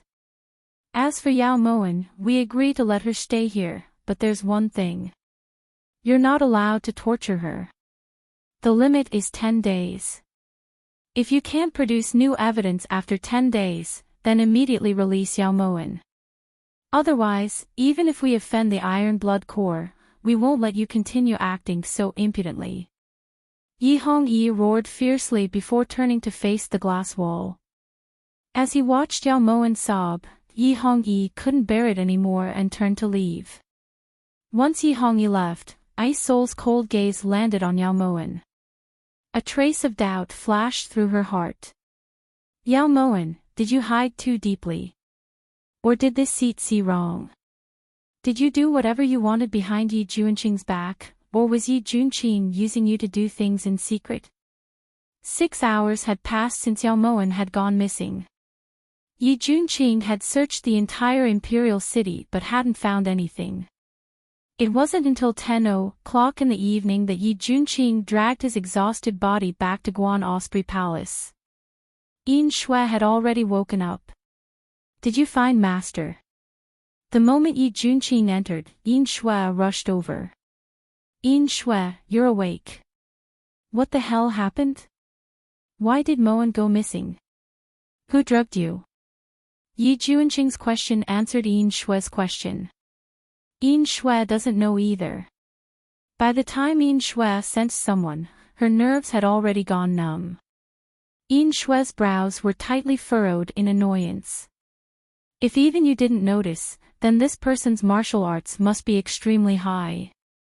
Could it be Han Genie? Yi Junqing looked towards Yin Shui in realization.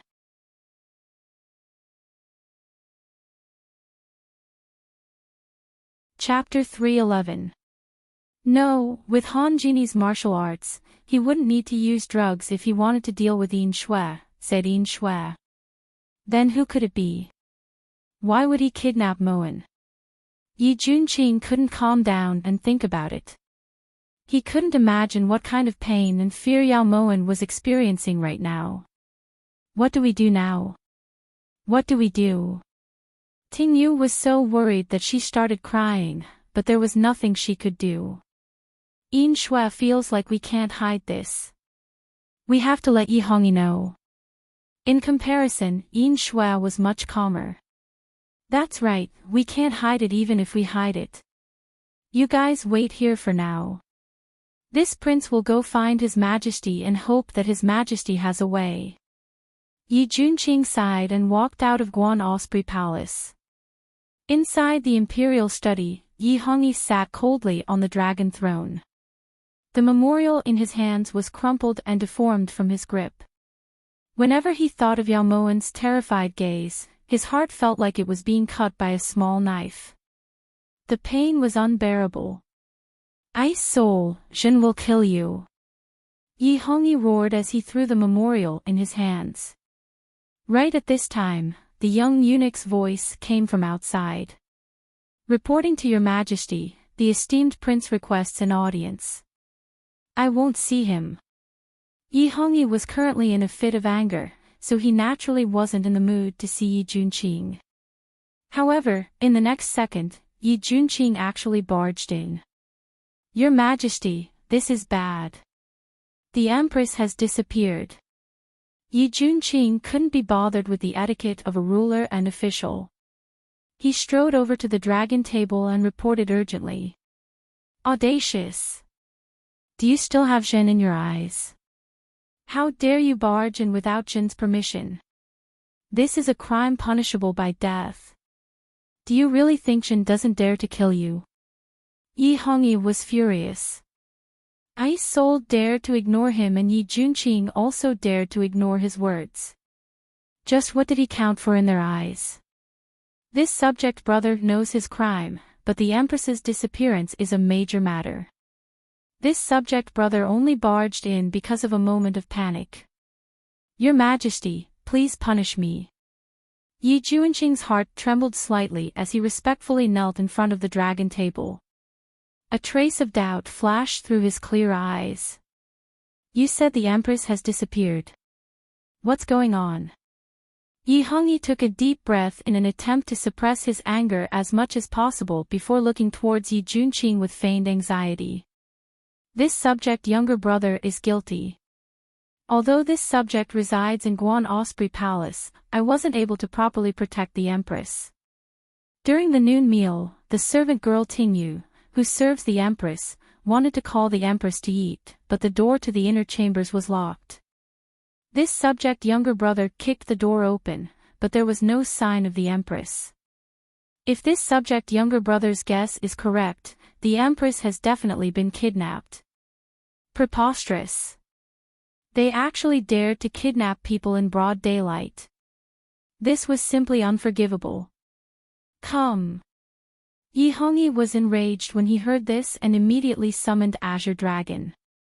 Subordinate Qing Long greets your Majesty. Immediately lead all imperial city guards to secretly search for the Empress's whereabouts.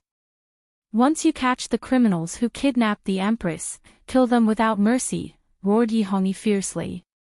Once Qinglong left, Yi Hongyi's gaze landed on Yi Junqing. Yi Junqing, although you're not an imperial city guard, as a resident of Guan Osprey Palace, you should have the responsibility of protecting the Empress. Now that the Empress has been kidnapped, we ought to punish you for failing to protect her. However, we don't know if the Empress is alive or dead, so we'll let you off for now. We'll discuss this after the Empress returns safely. You can leave for now. Yi Hongyi waved his hand in annoyance. Yi Junqing originally wanted to say something, but in the end, he restrained himself and respectfully left the imperial study. When Yi Junqing returned to Guan Osprey Palace, Tingyu reflexively looked behind him. Where's His Majesty? His Majesty didn't come. Tingyu looked towards Yi Junqing in surprise. You also feel that His Majesty should come? Yi Junqing looked towards Tingyu with a profound gaze. Of course. Normally, Her Highness only has a headache and His Majesty would be extremely worried. Now that the Empress has gone missing, of course His Majesty will come. This servant means. Tingyu was at a loss for words. Tingyu means that His Majesty's reaction isn't normal. That's why Yin Shui feels that this matter is related to Yi Hongyi. After confirming that Yi Hongyi hadn't come to Guan Osprey Palace, Yin Shui appeared. That's right, this prince feels the same way. Although His Majesty was very angry when he heard that Moen had gone missing, he didn't seem to be worried. That anger was probably just an act for this prince to see. However, this prince doesn't understand. Why would His Majesty send people to kidnap Moen? Hasn't he always cared about Moen? Yi Junqing was puzzled. Prince, do you still remember how His Majesty almost strangled Master to death? Yin Shui feels that His Majesty is already suspicious of Master. This time, he's just using another method to test Master, said Yin Shui calmly. That's possible. It seems that this prince should do some things now. Yi Junqing's clear eyes flashed with a cold light. His expression was solemn as he made up his mind. If Prince needs anything, Yin Shui will do it at any time. Yin Shui was very clear about Yi Junqing's abilities. Back then, when Yao Moen was present, Yi Junqing had hidden his abilities and cooperated with Yao Moen. Now that Master was in trouble, Yi Junqing definitely wouldn't continue to be muddle-headed. For some reason, Yin Shui believed that Yi Junqing had the ability to save Yao Moen. Tingyu will follow Prince's orders. As long as I can save Nyang Nyang, Tingyu is willing to give up my life, said Tingyu confidently. Many thanks. Yi Junqing nodded slightly, then turned to leave Guan Osprey Palace. Inside the prison, Yao Moen couldn't estimate the time, but based on the number of times the ugly woman had changed the torches, it had been almost a day and night since she woke up. Yao Moen's tears dried up and her throat became hoarse from all the crying. Yao Moen just leaned against the wall and stared blankly at the ground. Even if the ugly woman wasn't here, she still didn't dare to rashly talk to Yu Funing. Before she was sure that it was safe, she couldn't expose her true nature. Otherwise, not only would she not be able to save Yu Funing, she would also be in danger. On the other side of the glass wall, Ice Soul coldly looked at Yao Moen, who was leaning against the corner. A trace of doubt flashed through her eyes. Had she miscalculated? Was Yao Moen really an idiot? Ice Soul originally thought that having Yao Moen and Yu Funing stay together would have an unexpected effect, but now it seemed that this method wasn't worth looking forward to. Just as Ice Soul was beginning to doubt her own judgment, Yi Junqing had already begun to act. In 3 days, he had sent secret letters of rebellion to the generals in court. Although his actions were secretive, they weren't flawless. Thus, on the 4th day, Yi Junqing saw Yao Moen as expected. Prince, How did you get caught and brought here? The moment Yi Junqing was pushed into the prison with his eyes covered, Yu Funing cried out excitedly, instantly startling Yao Moen who had just fainted. Yi Junqing! Yi Junqing, hurry and save Wan Er. Wah! Wan Er's so scared. Yao Moen rubbed her eyes, then threw herself at Yi Junqing while crying. At this time, the white cloth covering Yi Junqing's eyes had already been removed by the ugly woman. Empress. Consort Xian. When Yi Junqing saw Yao Moen's haggard face covered in tears, his heart ached to the extreme. Fortunately, she was still alive. Yi Junqing gently caressed Yao Moen's face and helped her wipe the tears from the corners of her eyes. Wah! Save me! Wan Er misses His Majesty. Yi Junqing, can you take Wan Er to see His Majesty? Yao Moen threw herself into Yi Junqing's arms with tears streaming down her face. Why did you come in here? Don't tell me it was an accident. Yao Moen was extremely intelligent. Ever since she entered the prison, she hadn't suffered in the slightest, but Yu Funing had experienced all the torture in here. It was clear that someone had intentionally instructed her to do this. As for the person behind the scenes, it didn't take much thought to guess who it was. This is the only way for you to leave. Yi Junqing lightly patted Yao Moen's back. His voice was so low that only the two of them could hear it, but his expression was calm.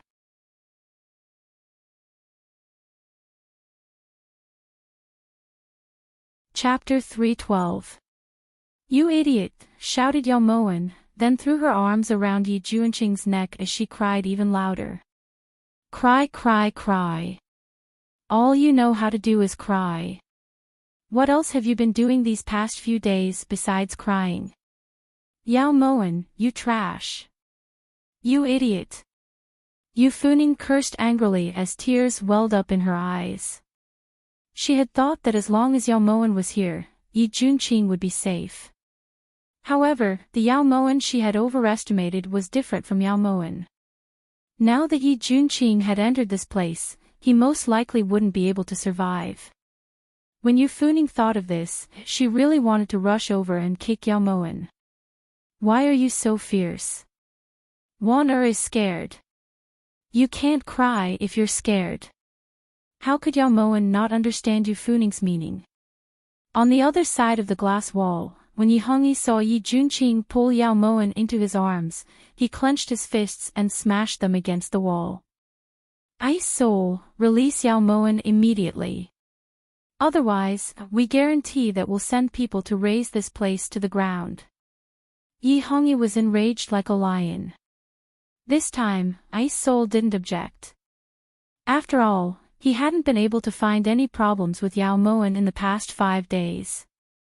However, Yi Junqing kept sending unfavorable news to him, so he couldn't allow Yi Junqing to continue operating outside.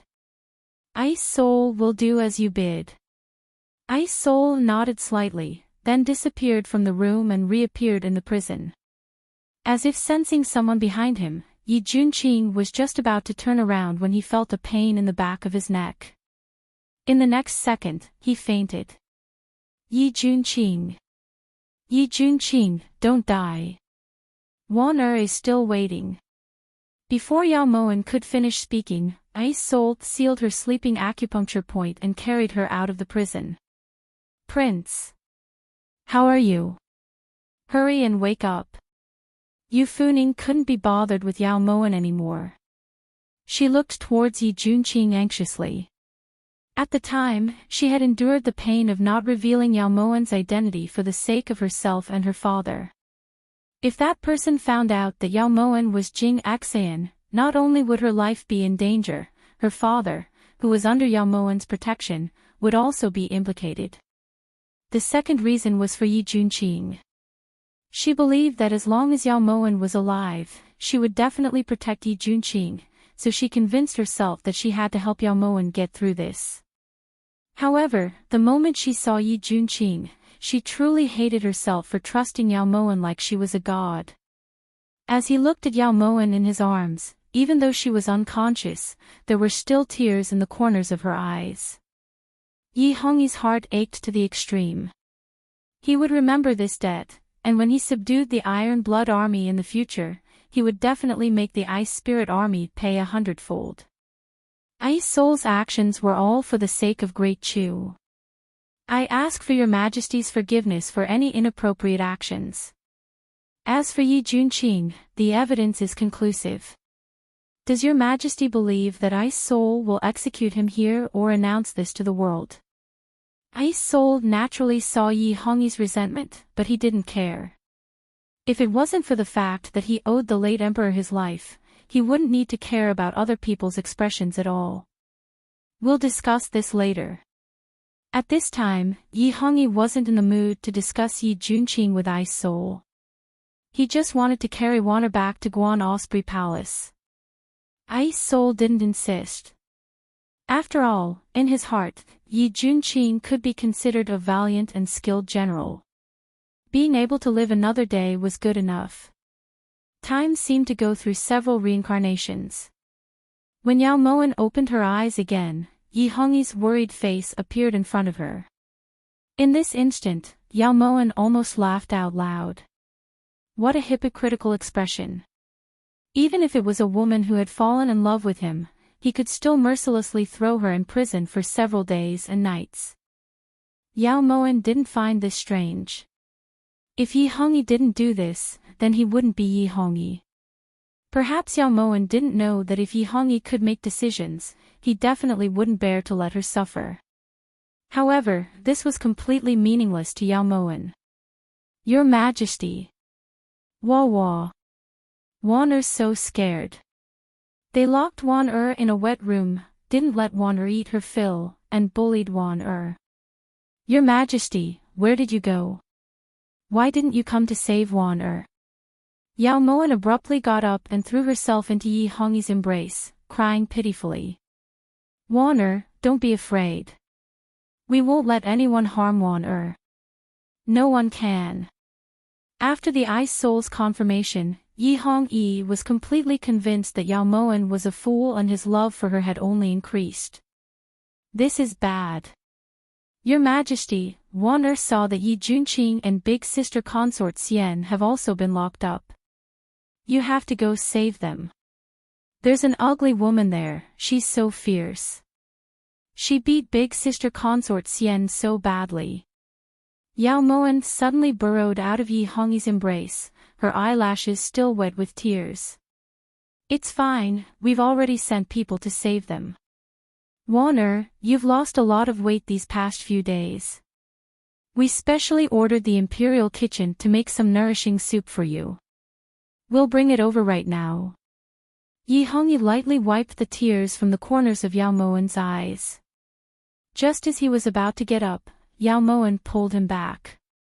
Your Majesty, Moen's so tired. Can I not drink it? Yao Moen rubbed her eyes as she begged. Wanner can do whatever you want. Just sleep, we'll stay here to keep you company. Yi Hongyi's gaze was extremely gentle, even brighter than the moonlight. However, in Yao Moen's eyes, this was the funniest gaze in the world. Yao Moen suddenly thought, if she told Yi Hongyi right now that she was Yao Moxin, the Yao Moxin that he had forced to death in the cold palace, she really didn't know what Yi Hongyi's gaze would change. Yao Moen only thought about it. After all, now wasn't the time yet. Yao Moen was helped onto the bed by Yi Hongyi. Then she impatiently closed her eyes.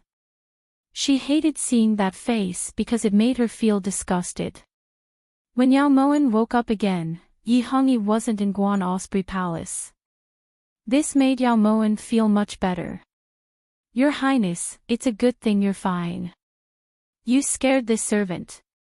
When Yi Hongyi had been there, Tingyu hadn't even had the chance to enter. Now that Yi Hongyi had left, Tingyu naturally stayed by Yao Moen's bedside. This consort is fine, but the esteemed prince is in imminent danger. Yin Shui. Yao Moen slowly got up, her expression cold. This subordinate is here. Yin Shui was already standing next to Yao Moen. Are you able to find where Yi Junqing is being held? Yao Moan believed that since Yi Junqing dared to enter the tiger's den, he definitely had a backup plan. Replying, Master, this subordinate can find it. However, the person who kidnapped Prince is extremely skilled. This subordinate isn't a match for him, reported Yin Shui truthfully. In reality, ever since Yi Junqing had started acting wantonly, Yin Shui had been ordered to follow him in secret. Up until Yi Junqing had been kidnapped by the Ice Soul, Yin Shui had been following behind him the entire time. What if Yan Nanxing is included? Yao Moan knew that person's martial arts were extremely skilled. Otherwise, he wouldn't have been able to kidnap her right under Yin Shui's nose. Then there's 100% chance, said Yin Shui confidently. Alright, this consort will send a letter to Yan Nanxing right now. You should go and prepare as well. You must rescue Yi Junqing tomorrow. Yi Hongyi had even hardened his heart and locked himself away for so many days, so there was no need to worry about Yi Junqing. Yin Shui understands, but, if we rescue the esteemed prince, we won't be able to return to Guan Osprey Palace. Does Master plan on sending Prince out of Chu City? Yin Shui looked towards Yao Moan worriedly. Now that things have reached this point, there's no better way. Although Yao Moan felt that the time wasn't right, now wasn't the time to talk about timing. Then Master. Yin Shui hesitated. This consort can't leave. At the very least, I can't disappear with him. Otherwise, people will become suspicious. After this incident, Yi Hongyi won't suspect this consort for now. Let's just take it one step at a time. Yao Moan took a deep breath. Right now, the most important thing was to rescue Yi Junqing.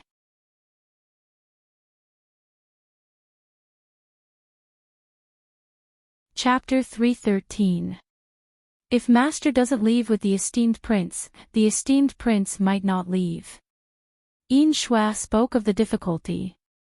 This consort has thought about it. When you guys save him, just give him some medicine. When we get to Meng Yuan, have Ben Lei keep a close eye on him. Yao Moan couldn't think of a better solution for now. What comforted Yi Hongyi was that the news of Yi Junqing's disappearance didn't cause too much of a reaction among the generals. Although there were the occasional general who requested to investigate, their attitude wasn't very firm. Thus, Yi Hongyi had an idea. Perhaps it wouldn't be a problem for Yi Junqing to just silently die like this. After leaving court, Yi Hongyi first went to Guan Osprey Palace. After confirming that Yao Moan was fine, he left the Imperial Palace through a secret passage in Central Dragon Palace. Inside the prison, Yi Junqing was sitting cross-legged in a corner with his eyes closed. Fu Ning is thinking, just how much did Prince owe the Yao sisters in your previous life for you to do this for them? Yu Fu Ning's eyes moistened as she looked at the handsome Yi Junqing. Sorry, Junqing's matter has implicated Consort Xian. The evidence had already fallen into Yi Hongyi's hands, so he didn't care that the walls had ears. Fine, I'll let you owe me in this life. In the next life, you can treat Fu Ning the same way you treat the Yao sisters. If that's the case, Fu Ning would be willing to die. Yu Fu Ning smiled bitterly as all sorts of emotions filled her heart. To be able to die together with Yi Junqing, she felt that the heavens had been kind to her. Regardless of whether Consort Xian believes it or not, Junqing doesn't wish for Consort Xian to die. Yi Junqing didn't want to owe this kind of emotional debt because he wouldn't be able to marry Yu Fu Ning in the next life. I believe that you won't let Yao Moxin down even in the next life, much less the next. Fu Ning knows that Prince's heart can't hold anyone else. It was Fu Ning who overestimated her own abilities and delusionally wanted to be together with Prince. Now that she's ended up like this, she can't blame the heavens or anyone else. Yu Fu Ning smiled self-mockingly as tears flowed into her heart.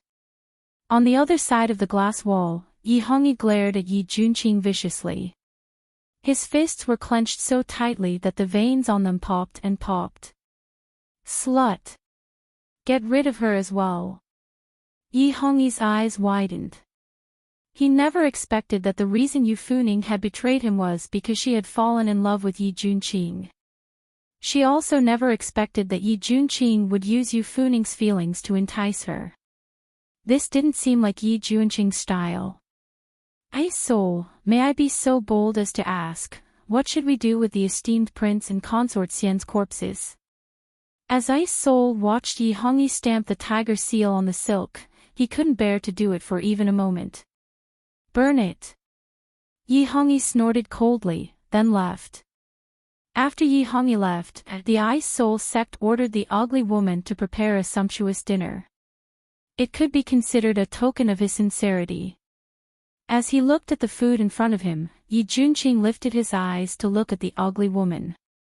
She was ugly because there were burn marks on her face. Is it possible to put consort Xian down and drink with this prince? Yi Junqing's suggestion caused a trace of warmth to flash through Yu Funing's heart. The ugly woman didn't speak. Instead, she looked at the opposite wall. Then, she walked behind Yu Funing and untied her from the torture rack. There's no poison in the food and wine. Enjoy to your heart's content. After saying this, the ugly woman turned to leave. When Yi Junqing saw that Yu Funing was stumbling, he immediately got up to support her. Prince is too considerate. The moment their skin touched, Yu Funing's lips curved slightly. Back then, she had dressed herself up, but Yi Junqing hadn't given her the slightest bit of attention. At the same time, the ugly woman who had been hiding in the shadows blocked Lu Sha's path. When Yin Shui saw the ugly woman charging towards Lu Sha, she shot out a cold arrow and jumped in front of the ugly woman to block her. Lu Sha didn't dare to continue fighting and immediately left the cell with Yi Junqing and Yu Funing. The sky darkened, but there was still no clear victor. Yin Shui had originally planned on helping Yan Nanqing after dealing with the ugly woman, but she hadn't expected to underestimate the ugly woman's strength. There weren't many people who could fight against her for 300 rounds without batting an eyelid, and this person was one of them. While Yin Shui was fighting, Yan Nanqing's side was even more chaotic. Yin Shui could only see two beams of red and black light tangling together. As for the battle, she really had no time to worry about it. Stop! After about 2 hours, Yan Nanqing suddenly shouted, and the four of them immediately separated. Go! The ice spirit originally thought that Yan Nanqing had something to say, but she never imagined that Yan Nanqing only wanted to distract her. Yin Shui had been by Yan Nanqing's side for so long, so she naturally understood the gesture that Yan Nanqing had given her. So when Yan Nanqing left, Yin Shui disappeared without a trace. The ugly woman wanted to chase after her, but Ice Soul called her back. Forget it, I won't be able to catch up. Ice Soul sighed in relief. Esteemed one, this subordinate doesn't understand. The ugly woman looked towards Ice Soul in surprise. This cell had a self-destruct mechanism, so as long as Ice Soul wanted to, no one would be able to escape. Of course, it was the same for them.